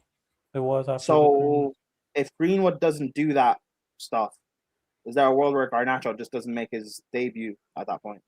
The Greenwood stuff happened the season before that, actually, I think. Like midway. Because I think it was under Ollie. Or it was... It was. It was I think it was under Ollie. Pretty sure it happened the season before that. But yeah, if we probably would have... Yeah, he would have played. Yeah, he last played for Manchester United on January 22nd, 2022. Yeah, season before that. Okay. Yeah, we would have kept him. But even then, like, truthfully, I was never on the whole thing of he should probably be like starting or whatever. Because at that time, Rashford was just balling out that season, and then the year after, we were hoping for just better signings. We didn't think we were gonna sign Mason Mount the season after that. Like right after 22-23. Mason Mount seems like a good guy. Like nobody's like. No, he is a good guy. That's there's a reason why managers love him. Yeah. No, he seems. I'm glad that you got a selfie with him. Like he seems like a cool guy. Hey, you know what's what's crazy? I just think his career for what's happened, considering where he was at a point. Oh my god, what's happening in this game? Oh, do you know what's crazy, right? Like the turnaround United had in January and Mainu playing games, Mainu in this England squad. Mainu probably shouldn't be in it for playing for England. It should be Mount. If Mount had been fit from Jan and been playing games for United, Tuchel would have picked him. Guaranteed he would have picked him. Oh, for sure. I mean, he picked Chalobah. If in a different world, this World Cup was a year before, he would have been in the team. Because Mason Mount was being selected by Ruben Amorim every fucking game as well. Like, every fucking game. Yeah. I remember he was in the Europa League semifinal. He was in most of our Europa League games that he reached the final with, and then he was in a lot of our Premier League games too. That season, whenever he was fit. All right, so Turkey made 2 more subs. They're down to 2 subs. I bet Mount is pissed because he should be in this England team. Bro, I mean, if Chalobah's in it and Maguire's not, then hey man, fuck it. Yeah. Not that I feel bad for Maguire not being in it, by the way. Yeah. I don't feel bad. You have no divine right to be in the 2026 World Cup squad. I'm sorry. Honestly, yeah. How I think of it is if you're putting Maguire in the team, it's only for when you're trying to look for a goal. But why are you looking for a goal if you have a good attack? But if England are going to do this set piece, I don't think they're picking Maguire to defend. I cannot believe Enciso just missed that. You're definitely not picking Maguire to defend.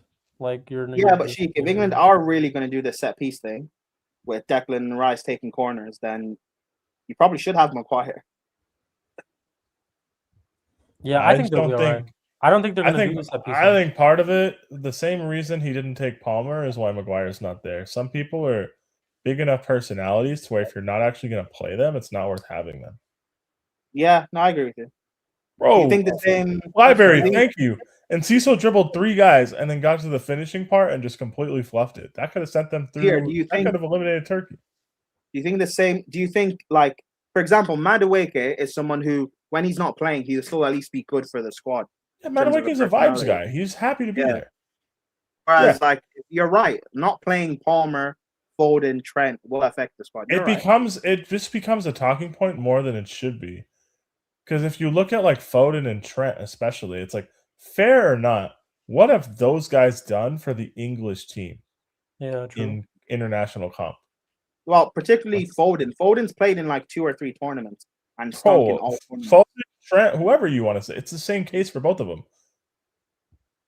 Trent, no, but at least with Trent, you can make the argument that he's not necessarily played much. Actually, no, you're right, because Trent played in the Euros, and I remember the group stages, he stunk. So, yeah, you're right. Yeah, you can say, oh, system, setup, you can make whatever excuse you want. But if certain players, if you take them and you don't play them, it becomes a huge point of discussion.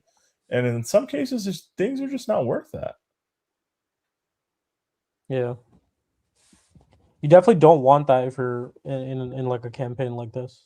Like that to be one thing. Like when we're talking when we're talking 7 choice defender overall, like, bro, I don't fucking need that combo.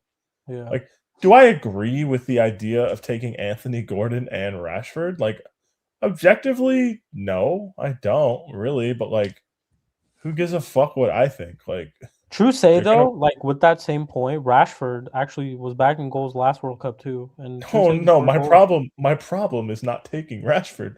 My problem is taking the other guy out the season he just had. No, my problem is Barcelona too. Like, you should fucking buy Rashford. Like, why would you spend 80 on Anthony Gordon? My thing is, I would have absolutely taken Rashford if I'm Tuchel. Yeah. I think you guys could take Rashford right now. Seriously. We wouldn't buy Chelsea. Him. He's too old, and we have like too many guys in that position that we need to get rid of. But like, if you told me Garnacho and Gittins didn't exist, and we got offered the chance to buy Rashford, I would. Even on no, I'm not gonna lie. I think you would. I think you would take him. I would take him if Gittins and Garnacho didn't exist. I would. Buying Garnacho would be too intelligent of a move to make with these sporting directors. Well, that of course, like they would probably never make a move like that. But in terms of like Rashford now still would offer any more than whatever your wingers would right now. It's not even just that. It's he like has at this age too. Like he has a level of driving in the box and finishing Yeah. that none of our wingers possess. Literally. So it's like that's immediately a tool that we don't have and we can't just easily get. Yeah. He's definitely like one of those type of players, at least now, where he could have like a shit performance consistently throughout the game. Mm-hmm. But any moment of time, he could hit one like top ends and just score a nice goal. Definitely. Dude, Turkey actually have nothing. Like, I'm so surprised at this. Just I am not. Paraguay going down to 10 and not really being put under supreme pressure after 20 minutes at least. Like, I mean, of course, it could still happen, but Turkey don't look good.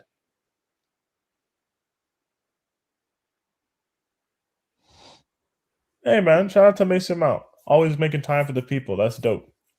I'm kind of surprised at how his career has gone, considering where he was in the world of football 5 years ago. Where did his whole Chelsea fallout even like start from? Was it a specific game, or was it something that he did, or like? I think or just consistent terrible performances. Part of it was like, because I mean, 21-22, he wasn't bad. He wasn't as good as he was the Champions League season, but he was fine. 21-22, most people agreed he was player of the season. Yeah, like I'm saying, Mount in the Champions League season, I think to me was better, but in 21-22, he was good. Like he had, I would consider that a good season. He had his performances all around for me were like, yeah, but at least like one thing for Mount in that season that I didn't get onto him was the fact of he kept popping up with goals when we needed it. So the fact that he was consistently scoring for us, I didn't get onto him when he played poorly. Let me ask you guys this: what was it for you guys where you were like, I'm done with Mason Mount, like at Chelsea? Just as simple. Go first, Prime. Go for it. My thing was in 22-23 was I wanted to get rid of everybody. Everyone for me had to go. So it was Mount, Havertz, Felix, like everybody in the team had to go. or at least like the vast majority, because people just kept stinking. People were injured, or when they were fit, they just weren't trying. So I just wanted to reset everything and get rid of as much of the bad players that we possibly can. Okay. Personally. Fair So enough. it wasn't just a Mount thing for me. It was just like, can we just get rid of as much as the bad players that we can? Because it's like they're part of the problem. It's not. It wasn't just as much as I didn't want Potter and I hated him. It wasn't just Potter why we were that bad. The players are just like stinking. Okay. For me, it was. Oh my god! What just happened? For me, it was Mount had a year left, and you were either gonna sell him or extend him. And at that point, I was like, bro, he had a bad season. Just fucking sell him, because the new ownership was not going to give him the kind of Reece James deal. Oh, and he wanted. Oh yeah, I do remember. He wanted big money at that time. Like he wanted as an extension. He wanted the Reece James type contract that he got for an extension. Okay, I think like, that's valid. Actually, dog, I don't. 100% valid. Yeah. After a bad year, to question money is definitely not a good look. Definitely. I was like, bro, like I hear it. You want an extension, but like, I'm not giving Mount a big bag after this season that I'm watching. So like, trust me, I remember there was a Sacramento Kings where Buddy Hield like performed to a decent level, and then he wanted a max contract. Like I couldn't understand what the fuck was going on. The thing is, what's funny? Buddy Hield wanted a max contract, bro. If Roman wasn't kicked out of the country, Mount would have got that new deal. Probably, yeah. Mount, especially the way he performed in 21-22, Mount would have got that new deal in summer of 2022. Mount would have got that new deal. Yeah. If the club didn't get like taken over and then forced to sell, Roman probably would have extended him. But the new owners came in and they're like, actually, dog, I'm not sure. And that was like one of the few things I was like, I can understand this.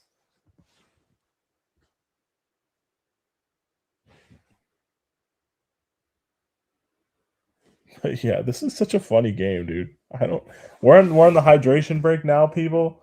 Paraguay are still up 1-0, but they're down to 10. Bradley saying the turkey looks cooked is very funny. I like the dad jokes. I can appreciate that. Yeah, João Felix both times was a pretty pointless signing. Joao Day. Oh man, I remember that shit. Fucking C1, dude. What a guy. Joao Day. C1 still has crimes to answer for. Oh man. Oh, I've not spoken to C1 in donkey's years. Where is that guy? Me neither, man. I need to hit Bro, João Felix fell off a cliff and then C1 disappeared with him. I get it. But yeah, it's I don't know. I feel bad for Mount. Part of me does. But he's rich. Oh man, it's so funny. I'm just like low-key dead looking back at all these like how our teams were and how our clubs were. Hey, Peter, you know why I don't feel bad for Mount? Low-key dead, man. Why? You know why I don't feel bad for Mount? Johnny Minerals. That's true, actually. You're also funny, Peter. I've actually seen that stream. And I think that stream's hilarious. It was you, Flawless. The Agenda FC one? Yeah. Yeah. That stream I need to go back. I think that stream is Sheik, so you have no idea. Sheik, you have no idea how many times I've seen clips of that stream shared in group chats that I'm in. And I'm like, hey guys, I'm in that clip. Golden. Yeah, bro, that stream was golden. Bro, that stream was fire. Peter, do you not remember when he put Mount in our all-time 11? Yeah, he put Mount in the midfield with fucking Frank Lampard and Kante, I think. Yeah. You picked him over like Makelele. I remember you guys lost it. Bro, yeah, I was like, you could have said Makelele, Balak, Fabregas, Essien, John Obi Mikel. He could have said about 40 other names. Like, I was just like, bro, what? Dude, I was like, Johnny, this midfield's not even good. That's true. Bro, jokes, bro. That's true. He could also have said, said like Matic, Jorginho, Mason Mount. It's crazy. No, I'm being like so honest. Bro, Sheik, and you know the worst part about that stream? I've watched it multiple times. I'm being so honest, you guys. I've watched it multiple times. It's golden. That stream is golden. Yeah, no, it is. And you know the worst part about that stream? Before Flawless could go live, I was talking backstage with Johnny Minerals, and it was completely casual. he was being a completely normal, down to earth dude, and we were just catching up. Because I first met Johnny. I first met him doing Twitter Spaces when it was in the beta of Spaces back in spring of 2021. Johnny was one of the few accounts that was able to start Spaces. So that was still lockdown times. We started doing Spaces after the Chelsea matches, and I want to say we started with the Atletico Madrid first leg. Okay. So people were just up all night in the UK talking about football because there was nothing else to do. You know, you're right. That's when Spaces. I remember that's when Spaces started. Yeah, bro, I remember because Johnny was on Spaces and I met him through Spaces. He back when his account was like 100-something followers, he just had the beta for it. So we used to talk on Spaces on his account. So he would have the Spaces after the game, and I would either hop in and talk when I got home from work, because I got home from work at about like 2 o'clock my time, which was like 10 o'clock UK. So like the games had just finished. So like I would go work out, whatever. I'd hop on the Space after an hour, and we would just be talking till who knows when. These fools would stay up till like 5 a.m. UK time because nobody else had anything else to do. Yeah. And we were literally just on Spaces shooting the shit. So that's how I met Johnny. So Johnny and I used to be like genuinely cool. Like before he started in the summer, because he did the Mason Mount gimmick while on he was like just on the whole streams and Mason stuff. Mount gimmick. Yeah. But the way he grew his Twitter account was being an ITK for the Holland saga in 2021. Yep. Damn. Yeah. So bro, like that's Peter, where Johnny got the persona from. Do you remember when he came on Lewis's stream, was talking about how this guy who's Holland's agent or whatever is wearing like a Hawaiian shirt? Why is he wearing a Hawaiian shirt? There's this picture of Holland with a Hawaiian shirt. And he's, the link, it's happening. I went into the bridge and tried to get Holland 9 at the back, and they wouldn't let me get Holland 9. Bro, and the thing is, like, Johnny just wanted to be an ITK for the transfer because we had so much buzz off winning the Champions League. And Roman and Marina, to their credit, did kick the tires on Holland. But what's the agent? What's the dude's name? Not Raiola, but is it Raiola? Who was Holland's agent when he was at Dortmund? I think it was Raiola. Was it Mino? Yeah, it was Raiola. Holland, I think it was Raiola because that was before he died, right? He passed away. Yeah. Oh my god, that cross turn shot got tipped away from goal. Turkey's still there. Are they going to clear it? Paraguay did clear it. Turkey still got it. Oh, they gave it away and they found somebody. Just think, bro, man, that shit was fucking jokes. But yeah, he did a whole ITK saga of Holland because Roman and Marina did kick the tires on it, and they eventually said no because Dortmund wanted 150 and Raiola wanted like 30% as an agent fee.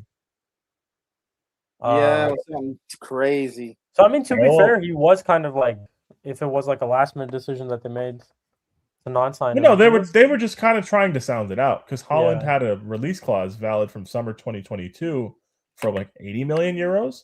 Mm-hmm. So they wanted like double that to send him before, and Chelsea have decided against it. Peter, so like Johnny wasn't completely bullshitting, but he didn't know anything we didn't know. Yeah, you know, because that summer, right? Because I wanted Kane over Holland, just in terms of I looked at the team that we had, and I looked at Mount and Havertz playing in the 10s, and I thought I need a striker that can create chances for himself as well. I don't think your shout is crazy. I can't have Mount and Havertz be the supply line for Lukaku or Haaland. Nah, I get that point. I don't think that's a bad opinion to have. I was just like, Daniel Levy would rather kill himself than sell Kane to us. That's never happening. Nah, true. But I was like, if you're bringing in Haaland or Lukaku, then can you bring me a number 10 as well? I'm not going to lie. I was off Champions League gas. I was like, if you give me Haaland, I don't care. Like, I'm cool with it. I'm never going to say no. Yeah, true. Yeah. Paraguay are doing the nice backs to the wall defending. We got 15 minutes left plus stoppage time, people, which I'm sure there will somehow be like 7 added minutes of because that's the type of energy this game demands. Also, Peter, you know that Agenda FC you did with Igal? Yeah. About was that the one about Champions League and Premier League or whatever? No, yeah, I think the agenda FC was titled "Who's the biggest club in London?" Oh yeah, it ended up being about Champions League and Prem, about which is bigger or more important or whatever. Sure. Yeah. I stand by everything I said. I still believe it. Oh no, I do agree. But it's mad because when we won it, people, it seemed like a consensus. People agreed the champs is bigger than winning the Prem. But when we won it in 2021, I remember United fans trying to discredit it by saying, "Well, you're not one of the best teams because." Hey, Eddie, this is what I'm saying. Turkey sneaked us like Euro 2020. They pulled the fucking okie doke. Are they this bad? They're not good. I'll tell you that. But yeah, when we won it in 2021, it broke everybody's brains, Prime. That's what happened. Bro. Because we looked at the PSG side that lost the year before. Everything Liverpool had to do to finally win it under Klopp, and all those great City teams that kept falling short. And people are like, how the fuck can Chelsea win? They convinced themselves it was just blind luck. Well, but the thing is, though, we did Pep in a final and like all that shit. It was definitely the world definitely thought they win. We were worse. But the thing is, we were worse. We were worse in 2012. I agree. No one reacted like this when we won it in 2012. No, of course. But part of me thinks it's just the way that social media and everything is different. Now it's way easier to get perspectives on your club from people who you know support rival clubs than it used to be. We had a defense that conceded 4 goals in 13 games. 2 in the knockout rounds. Was it 2 in the knockout rounds? Yeah, 2. It was the Taremi overhead kick. Oh, and then Benzema. Yeah. And then Benzema fucking packed us. Bro. Yeah, we conceded 2 in 7 knockout round games, and people will sit there and say we didn't deserve it. I'm like, okay, man. Bro, it's mad. That Taremi goal came out of nowhere. Bro, that Taremi goal, bro. You know the fucking Puskas Award from 2021 or whatever? No, I don't think I remember. Just fucking look up Mehdi Taremi goal versus Chelsea. This goal is insane. That shit went in. I was like, all right, bro, end the game right now. Bro, it was like literally the last kick of the game as well, bro. It sucked. Bro. It sucked. Oh, it's an overhead kick. Oh, yeah. It sucked. So, what, you said it was, 4 goals the whole tournament, right? Or 3? Yeah, that's one of the 4. Bro, yeah, that Taremi goal literally like the 3rd minute of the 4 minutes of stoppage time. The Benzema goal, I would allow. We were up 2-0 in aggregate. Yeah, you packed us. It's like, all right, end the game, boys. Bro, the Benzema goal, I'll allow, but the Taremi goal, nah. Me. The Benzema goal, I was mad as fuck at that because like 5 minutes earlier, Timo Werner had a fucking ball across the 6 to him. That game was crazy. I remember that game. That game was insane. That game made me so angry, bro. Yeah. No. It was when we played the training ground. We played the training ground. The training ground. The thing is, right? You guys also had that one game at the Bernabeu. That game took like 5 years off my life. Season after, yeah. Bro, that game was insane as well. I think that game was crazy as fuck. It was insane. First leg against Real Madrid, remember we drew 1-1. Like, I looked at it and thought, I'm not bothered that we drew because I knew we were going to win second leg. That there's nothing. I was pissed. I was like, if we go out, I'm gonna remember that Werner missed. I was like that. I was like, Madrid are only scoring 1 against us. They've had their 1. We're going through. I wasn't worried. I was like, yeah, we're going through, man. I was angry as hell at Werner for like a whole week. The keeper's doing injured gimmick. The keeper is doing injured gimmick for Paraguay. This is so funny.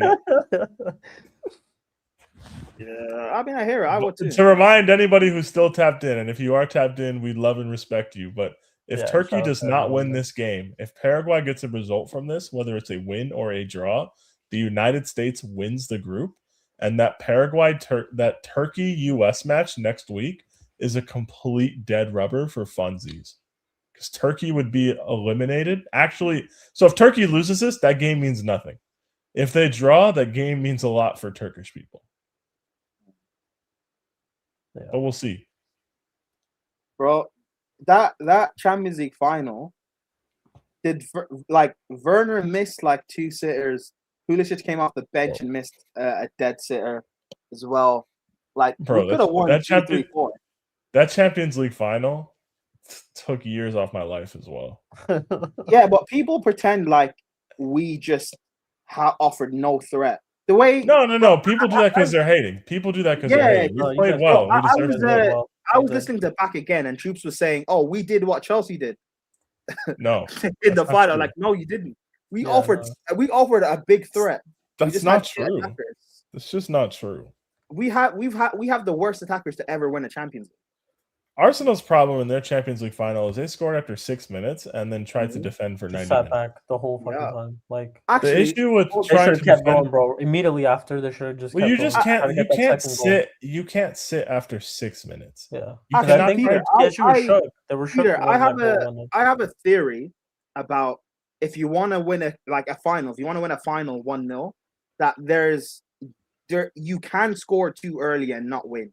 No, 100%. We've seen this, bro. Prime. One we saw this in the. Who's also looking at the team that you're going up against as well. Prime. Like, we saw this in Euro 2021 or Euro 2020. England scored after 2 minutes. Thank you, England. I remember saying this for when we have enough the exact thing.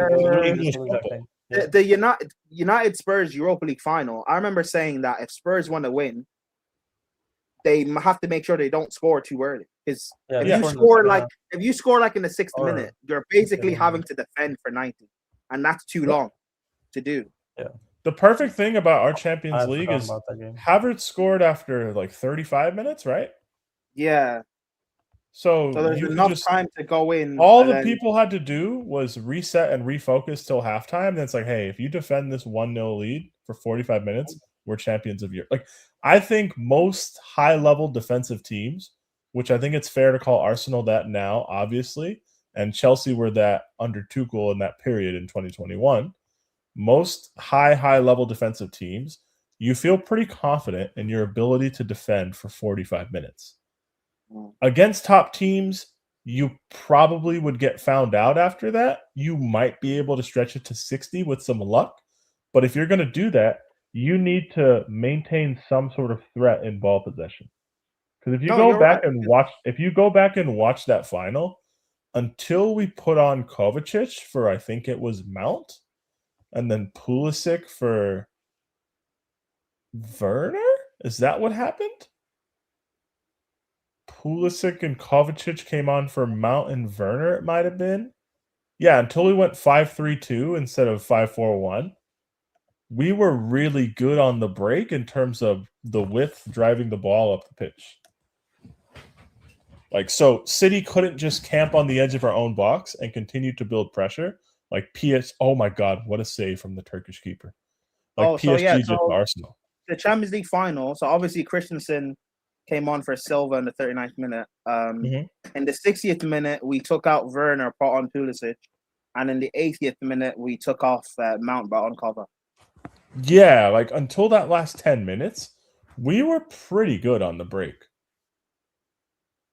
With Mount having that extra body in midfield and also having the legs to like make up the ground on the break. We scored in the 42nd minute. Yeah, dude, we scored at the perfect time. It's like, hey, reset for 5 minutes and then it's halftime. It's crazy because with Silva getting injured and Pulisic coming on, and then we score like 4 minutes after that. Oh my God! Whatever it is. Yeah, that's crazy, bro. Yeah, no, because you are right. Because if Arsenal had scored like in the 35th minute, I don't think that penalty happens again for Kvaratskhelia. I think Arsenal cling on and they win, but because they scored so early, I don't think, especially in a final like with high pressure, I don't think you can defend for a full 90 minutes and offer no threat. When's the last time we? I'm out. Big up to you guys, bro. Big up to you.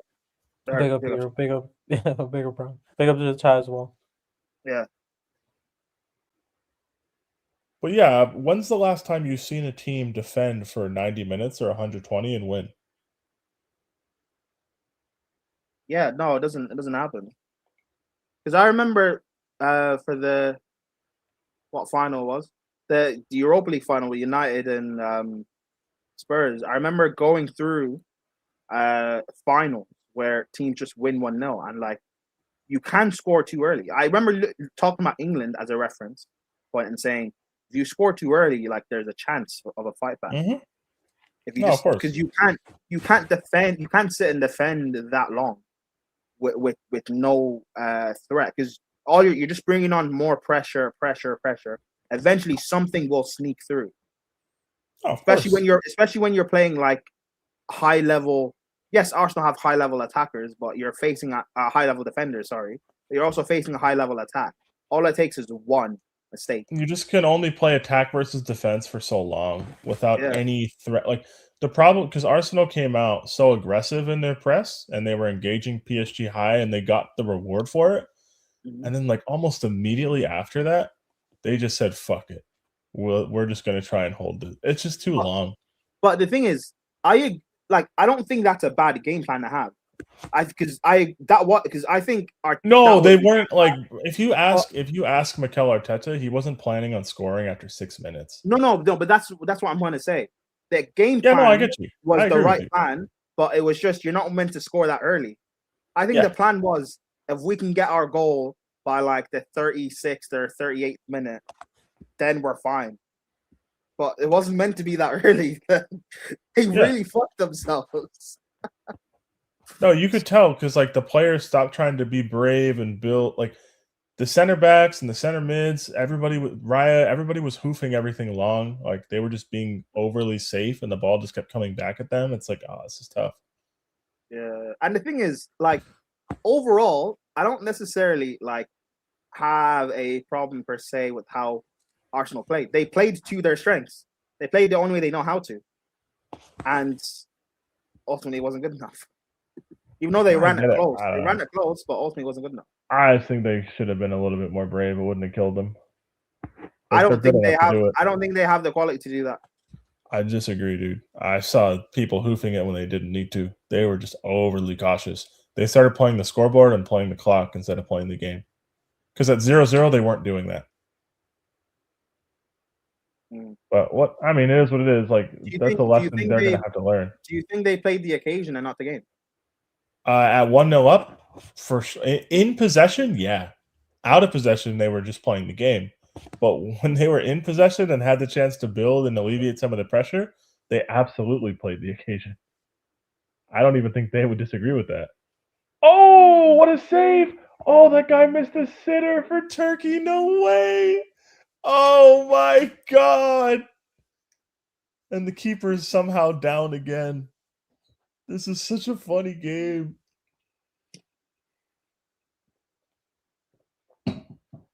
What a pass to release a guy down the right channel. He played a perfect cutback, hit him in stride. Oh, the guy that missed was offsides anyways. Okay. Well, that makes me feel better knowing that wouldn't have counted.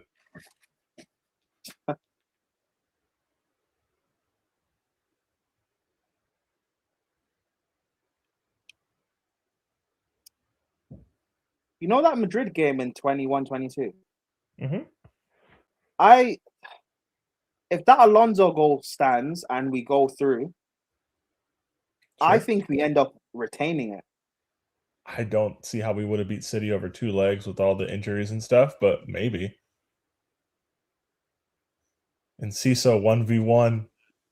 He's gotten past one guy, oh my God. And then he released it. He did the smart thing. This guy's going to shoot it, and it got blocked. That sucks. Yeah. I don't think we would have. I'm not going to lie. I think because doing what, like, I saw the way the players gave everything in that Madrid game. If we had managed to do it, I think we just go on and win it. I'm not going to lie. I think we retain it. It would have been fun to play City again. We got 7 minutes stoppage time here, and we have a Paraguayan on the ground. We got to love this. Yeah, I don't know. Something just kept after that game. Someone just kept telling me that, we could have. How we lost sucked. We could have actually retained it. Retained it.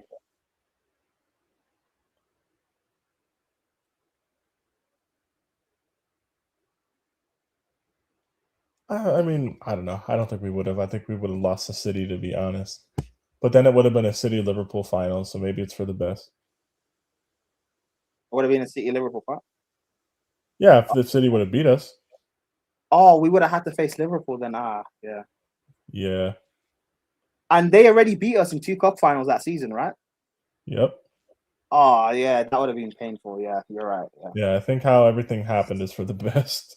If they beaten us in 3 cup finals in a season, yeah, nah, stop.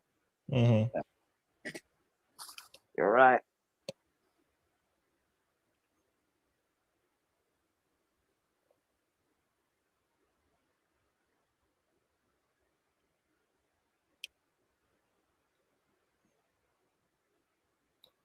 Damn, so we're about 5.5 minutes left. This guy got stretchered off. It's not that serious, bro.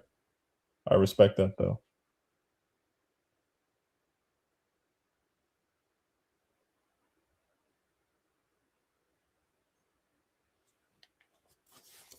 All right, guys, let's see if Turkey can get a goal and stay in the World Cup. I'm not sure they will. Paraguay are just clearing it at this point. I don't even blame them. For them to have played a half 10v11, I'm not even mad at it.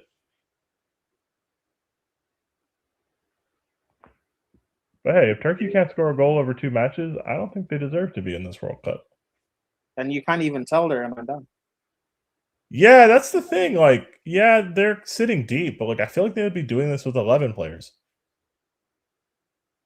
Not like, they're not like this crazy footballing team who like brings sauce. They just kind of scored from range really early into the match. So like, yeah, I don't know. Interesting.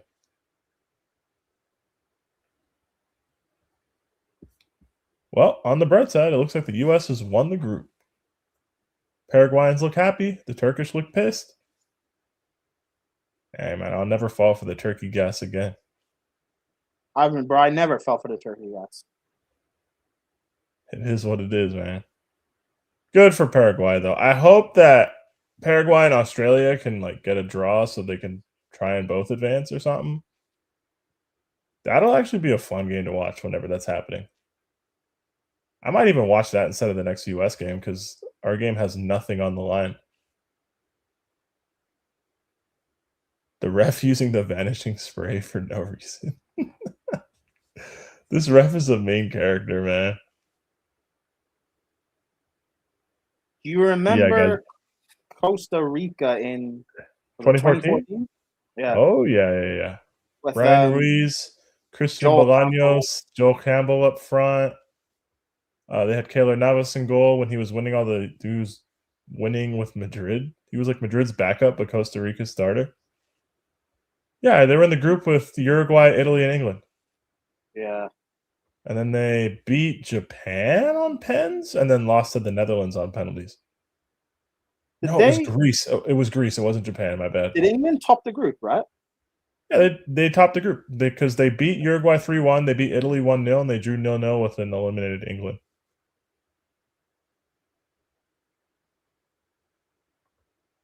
But yeah, they beat Greece in penalties after tying 1-1, and then it was 0-0 with the Netherlands, and they lost 5-3 on pens.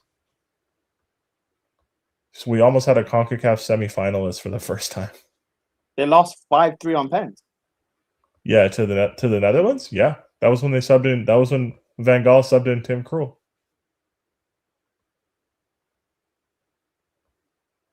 But yeah, 2014 World Cup was elite, man. I remember that. How 5-3? The Netherlands shot first, and Costa Rica missed one of their first 4.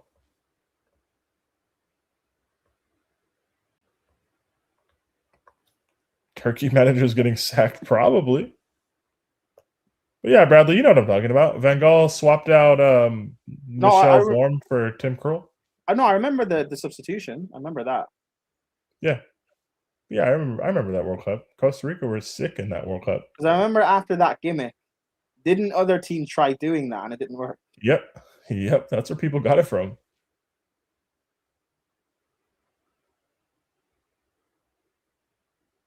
think that was Yildiz who just cut in and got a shot blocked. Bro, the Yildiz and Arda Güler hype before this tournament was crazy. Has Yildiz even played? Bro, I swear he's out there. Number 11? Yeah, no, he is. Yildiz is 11. I just don't remember him playing. He's on the screen. He has the ball right now on my screen. Oh, okay. Yeah, I was gonna say, like, I just don't remember him doing anything, is what I mean. Oh, he hasn't done anything. That's true. Yeah. But, like, none of them have done anything. Yeah, that's what I mean. Like, has he even played? Yeah, it's his cardio session, man. You know how it is. Oh, they just missed the header. Turkey almost had it. That guy's going to cry now because he knows they're out. Demirel from center back almost put that in the side netting and saved their bacon for another day. That was a good header. The keeper got lucky, man.